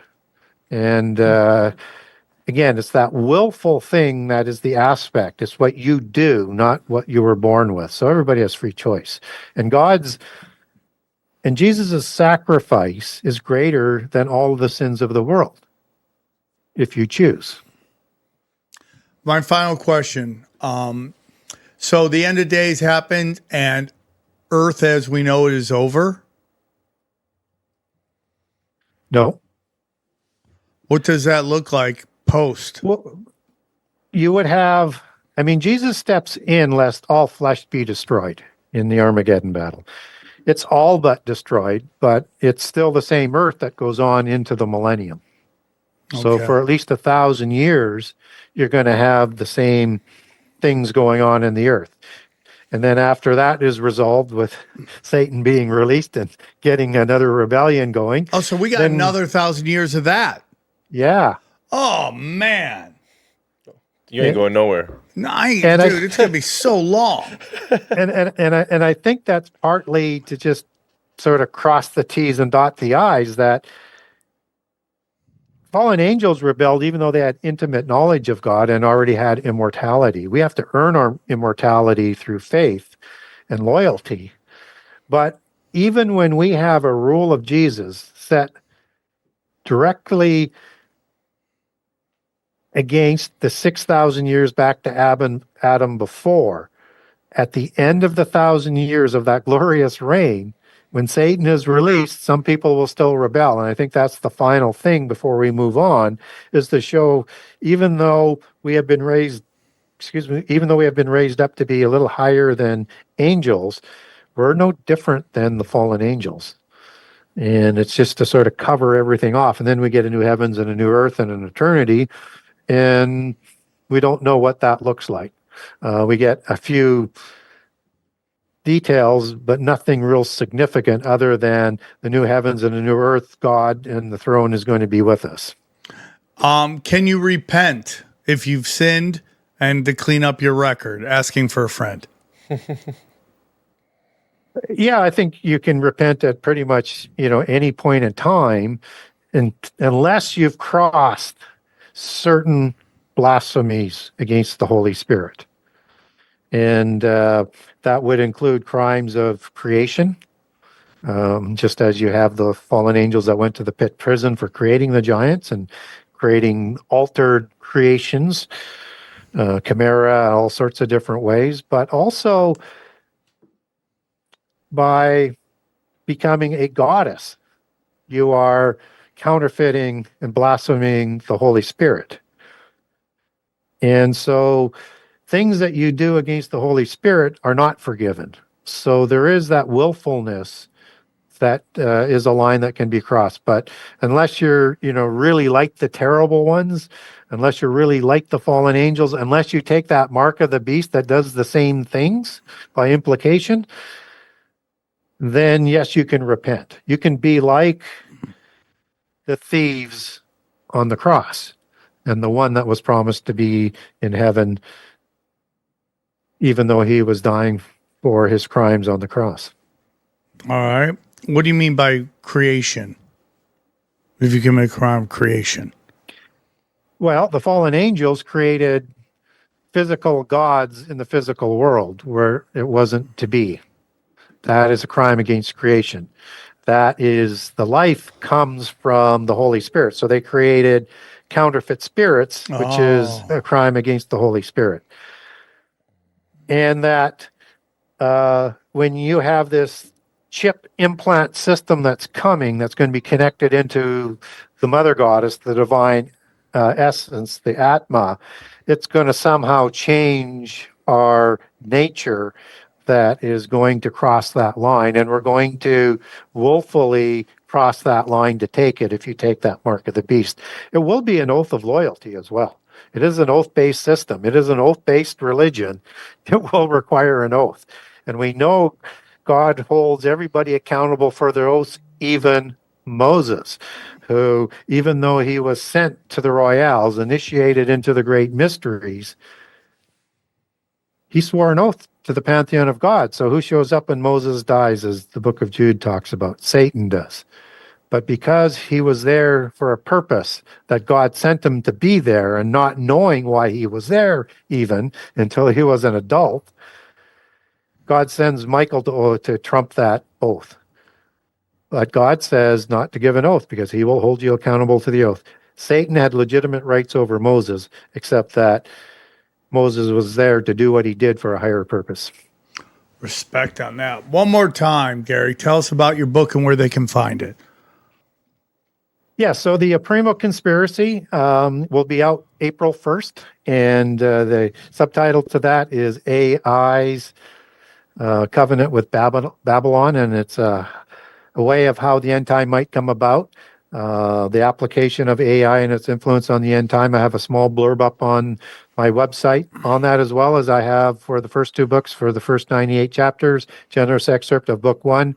Book 2 has a generous excerpt, and there's also a small excerpt there on the Opprimo Conspiracy. You can get a pre-order and get a signed copy from me on the website. If you want book 1, go to buy page 1. If you want book 2, go to buy page 2. If you want to get the Opprimo Conspiracy for pre-order, to go to buy page 3. If you want to bundle books 1 and 2, go to buy page 4. If you want to bundle all 3 and be cross-referencing back into the first 2 books in terms of all of the research that went into the Opprimo Conspiracy, that's where you do that bundling. And you can also go to my website to contact me as well if you want to get some more information or ask me a question. Go to contact the author. Gary, as always, excellent episode. We're so thankful you join us and share your knowledge. It was a wonderful conversation. Thank you so much. We appreciate you. Have an open door to come back anytime you want. If you have another book or you have something you want to talk about, just let us know and you'll come back on the show. We appreciate you. Awesome. Thank you. It's been fun. Thank you. Let's break it down. All right, guys, what'd you think? Gary Wayne. Your posture's just devolving. You're like melting into the chair. Dude, I'm so fat, dude. Gary Wayne's cool, man. Gary Wayne, dude, that was a fire episode. It was dense at some parts. Endless knowledge, that guy. I mean, dude, he's just sitting there just like a supercomputer. Yeah. He's a superhero. He's like Batman. Yeah, dude, that shit. He's gonna get mad at that, dude.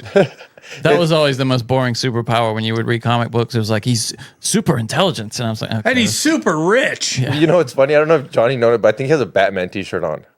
Oh, I do. Yeah, that's why it was so that's funny. so I was crazy, like, John. You're didn't such a realize that. nerd dork. You didn't even realize that you were nerding out. It's a Batman Returns t-shirt. I love that film. That was my favorite Batman movie growing up. Have you watched the new Marvel show?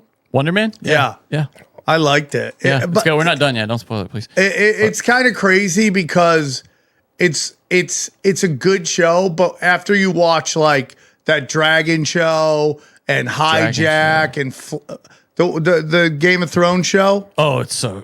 what's it called? House of the Dragon? Or I like A Night of the Seven Kingdoms. The Night of the Seven Kings. Sorry. That show's good, dude. Yeah, it's good. That last episode was sick. But it's hard to watch a Marvel show on Disney after that and still be Yeah. impressed with what they're doing. Yeah. That last episode, though, of A Night of the Seven Kingdoms was sick. At the very end, when they brought back the Game of Thrones theme for the first time, it was like, fucking...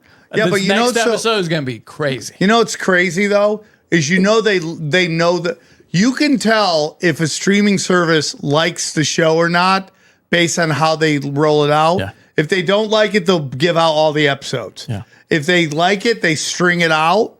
And they like that show so much that they moved it from Sunday this week because of the Super Bowl to moved it to Friday. Friday. Yeah, you're telling 100% right. Because I think, especially if they feel like part of the show is weak, they'll definitely put it out all at once because they're worried people will tune out after the first couple episodes. Yeah, I think you're 100% right about that. But yeah, Like Wonder Woman's Hijack, good. they're slow rolling it out. It's annoying. Yeah, in annoying. fact, it kind of didn't work for them because I stopped watching it after 2 episodes. I'm gonna go back to it. Yeah, the last one's really good, dude. It is okay. It's really good, dude. Yeah, we Everybody bail on. is just it's really good. I'm There's not so gonna- much shit to watch. It's just, I love so it, much though, shit to dude. watch. And then you're like, well, there's not like you bang out Fallout, which was only 6 episodes. I haven't finished it yet. Was it good? Oh, it's so Good. great, I forgot- dude. I forgot to the finish it. ending is like, but the rest of it is fire, dude. And you actually are watching TV. When I first I have to turn my brain yeah, off. when I first met you, I used to ask you, like, you watch this? Like, you were running and gunning, and now he actually sits down. I there, have like, to, dude, yeah, or else good. I go crazy. Johnny. I'm both of you. I'm already at the point where I can't wait till December. I'm already there. It's like, I need like 2 weeks off. I'm so burnt out now with this World War debate going every day. I'm working on it. Like it's a lot of work, huh? It's so much work. That's dude. going on in March still? It's right now, tentatively April 11th. Oh, April 11th. Okay. And we got some big news. If it actually happens, we'll see. But it's going to be big news if it does happen. Really? I'll tell Okay. you off air. I'm excited. I don't want to put it out. Okay. Anyways, if you go to samtripoli.com, you can check out my date. It's going to be in Perryville, Maryland with the great Eddie Bravo, Pottstown, PA, Las Vegas, Bakersfield, Yuma, Hollywood, California again, Batavia. And guys, I'm telling you this. There's shows at the Comedy Store. Nothing is Comedy Chaos. And how do you know that? Because all these motherfuckers rip me off all the time. They literally do their own version. They put a new name on. It's basically a Comedy Chaos show, including giving away weed. They all give away weed now. I'm like, Really? yeah. I'm like, listen, ultimately, I don't care, but it just makes me laugh. It's annoying though. But then I'm fighting to sell tickets. We end up, and this is what happens all the time. Friday, we've sold no tickets, and Dana is grinding me. Like, she's just following me around, yelling at me how we haven't sold tickets. So I had too many people, and then we sell a bunch of tickets. And it's like, it's just getting chaotic. I mean, Comedy Chaos. And I'm just going to tell you something. Nikki Glazer is supernova. yeah. She is now in the area that Joe Rogan was when he was in LA. That award show host gig, dude, if you can succeed at that, it can blow you up so big. It can also absolutely destroy Yeah, your damn reputation. the Joe Coy. Yeah. Like it can wreck you or make you. Like that. That's one of those rare Well, gigs today that can do that. Everybody has their own vibe, right? And everybody has their own audience. Some of us play like Ram Stadium, like Gabriel Iglesias. And then some of us play a gay bar in Jacksonville. You know, it depends on what your vibe is. And Nikki's vibe is perfect for those award shows. Like that group of people like her. She's shiny, she's gorgeous, and she's a great writer, and she's super funny. Like she's been grinding for a long time, and it's definitely paid off. Do you think her not being a mom has anything to do with Yeah, them she's loving focused her? on her career. Yes, No, yeah. I think it's just she's focused on her career. You know, and that is what it is. And she's no matter what, she got her shot and she took advantage of it. Good for her. And she's a nice person. Like, you know, the show is, you know, there's a lot of up and comers in the green room because I love all comics. And Nikki's the one of the few of the huge names that just doesn't care. She just hangs out with everybody. You know, but she comes in, does her things, get the fuck out. She's now there. That's a vibe. You see the vibe of somebody that is, you know, she went up, you know, Theo Vaughn went up. That was great. People went, I honestly, it was like, hey, what's up, man? I have to go up there. I have to earn their trust. Okay. They automatically go in karate mode when I walk out. Everybody was pissed because he only did 5. Yeah. Which is all he asked for, but it was crazy because everyone was like, everyone could tell because no one really knows times up there. And then my homies that were finally there, he's like, why do you get off faster than everybody else? and I was. We just need to like- get you a gimmick. Like we got to get you like something. I know my goofy. gimmick is go fuck yourself. That's my We got to gimmick. get you like a goofy outfit or so. Like maybe you could show your belly a little bit, like a shirt is too Dude, short. I asked everybody on was it? I think it was Broken Sim. I'm like, I want to shave my head. They're like, don't shave your head. I'm like, I'm close, dude. Maybe you could. No, wear, you like, got great hair. You shouldn't I do don't it. have great hair. I have a real crop circle at like the if top you wore here. jorts on stage, like cut off jeans. No, I'm like, not. I How think- about overalls, Johnny? You want me to go out in overalls? Maybe. With no Overalls, shirt no under shirt. it, with my Overalls, tits no hanging shirt. out? overalls, but we cut off the legs. No, like we're I above like the when knee. I like when you did the tracksuits. Dude, I would love to do track Right, the suits. tracksuits Yeah, were nice. but Like the, that refers to kind of like gang related activities. I'm you know fine what I mean? with that. Yeah, but that's Johnny, did you know edgy. that We 2 want you out to of look 3 cuddly. Armenians in California have been attached to tax fraud? And I'm heard like, about this, yeah. nobody calls me? Yeah. I don't get any action? We would all love to get some contracts. We'd all love to run a fake fucking hospice. We got so much room here for a daycare. Yeah, that has hey. no children. We'll run a hospice here. that's it. We could fit infinity, no children. no, here, let's- We could have 1,000 people about to pass over in this giant studio. Let's be for real. Let's say we did run a daycare here. How many kids would you say we have here? I'd say 1,000. No, come on. If someone came in here and we said 1,000, you don't believe it. We'll 40. pack them in. Pack 'em in. Yeah. 40 in here. 40. Yeah. We'll put like get 20 The on top, backyard, we got the 20 down here, They're really little kids. We 30 only down take little here, kids. 10 up there. They're always in the trampoline. We'll tell them. They're always Let in them the run trampoline. around over there. We lose 1 or 2, we'll make it up to John you. Rocker shows up at our door. He's like, "Yeah, I just want to enroll my kid." I'll be like, "Okay, Nick Shirley comes up next. Bring All your right, kid, dude. Bring him." And then we have to take care of. Yeah, today John we have no Rocker's kid. kids. It's just nobody showed up. It's snow day. It was snow day. Yeah. It does snow in Minnesota. I don't know if you checked that. Go back to samtripoli.com. Oh, you didn't go out. You didn't finish your date. You stopped at March 16th. Oh. March 16th. March 26th. Batavia. Got Toronto, Dallas, Fort Worth, Huntington Beach. Very excited. Albuquerque. The 1,000th episode of Tinfoil Hat is in Austin, June 18th. Lawrence, Kansas, Tulsa, and then of course everyone's favorite Austin, back for the mothership. Yeah, I mean all the best premium content you could ever ask. And the reason Tinfoil Hat does so well for so long, it's very evergreen shit. You can listen to this forever. This episode that we just recorded, you'll be able to listen to it 5 years from now. But my premium content is the topical shit. That's why I do the stuff that's very big right now. And I do it with Kurt Metzger, Austin Picard, Brad Binkley, and I do deep conspiracy rewinds on some of the best conspiracy videos. Keep going down. And Cash Days, we talked about that. That's fucking fire. Dude, talking about doom scrolling. I was watching that shit yesterday, and you guys just the videos you guys get. It's like a show where you just put on and you're like, oh wait, no. And you come back, and then you say your 2 cents, and then all of a sudden it's some random video, and then you guys don't have enough points. Sometimes I think we don't show enough videos, and then yesterday I looked, we showed 30 videos. No, I mean, I think it's a perfect amount because it depends on how long the video is, and if you got your 2 cents. Yeah, there's other reaction video shows that just go video to video to video. The wheel is fun. All my premium content, anything. Oh, t-shirts too. T-shirts are very important. Yeah, you can get that a hoodie of I Get My News from Sam Tripoli, a t-shirt. PSYOP season takes no days off. We're there. The Modern Day Prophet, they're all available. Go back. And then, of course, we got Wise Wolf, we got Mineral King, we got Chemical Free Body, we got On or Off. On, baby. On, dude. Brain Supreme. Check it out. Anything else? Hit that like button. Go check out my podcast, XG Marks the Spot. Please. Check out Broken Sim. It's a podcast where we talk about nothing, dog. Dude, it's so crazy. The Protestants are so freaking... And the Protestants and the fucking Baptists, real shady people.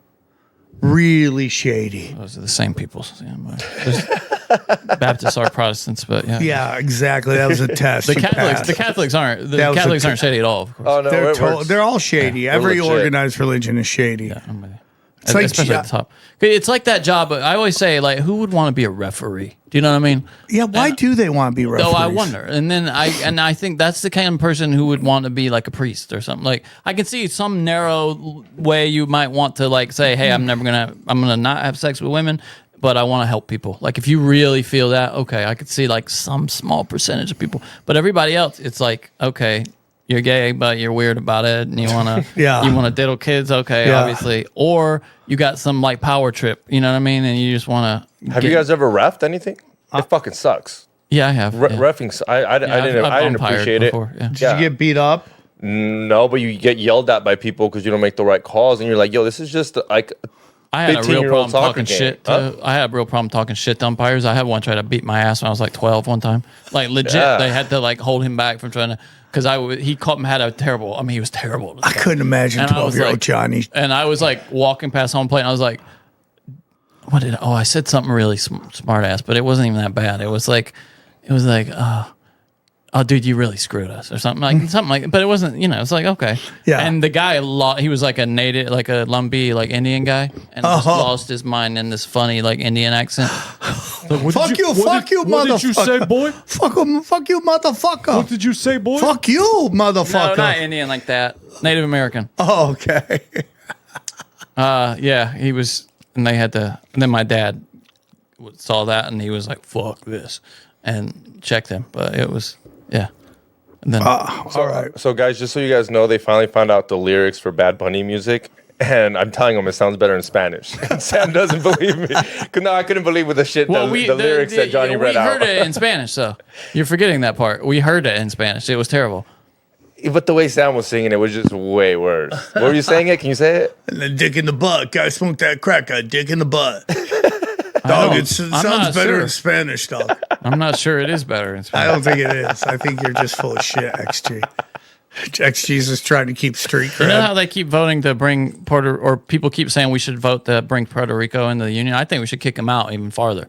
Like, make I don't them know. not Puerto part of the Rican United chicks States. are hot. I say stay. Well, we always let hot chicks in. That's always going to be from no matter where I you're mean, they're from. literally doing that with OnlyFans models. You don't think? Well, it's funny how they don't want to become Hawaii and you want to kick them out because that's their thing. Puerto Rico don't doesn't want to be become Hawaii. That's in the song. One Yeah. of the songs is like, "Don't become Hawaii." Yeah. That's well, okay. So he was waving a flag. That's why I meant so much to Puerto Ricans because he was waving a flag, and one of the flags the flag he was waving was a light blue instead of the navy blue. Because when America said you're ours, they're like, you got to change that light blue to our blue, and he was waving a light blue flag Yeah, saying, it's total fuck off bullshit. out of Yeah. fuck off home then, asshole. Do you see how Puerto I Rico don't makes even care. without American dollars down there? It's well, we don't treat them very well. We Kick don't rocks. take care of them when they get well, their devastated. power outage is out for Yeah, months. we don't do any of that.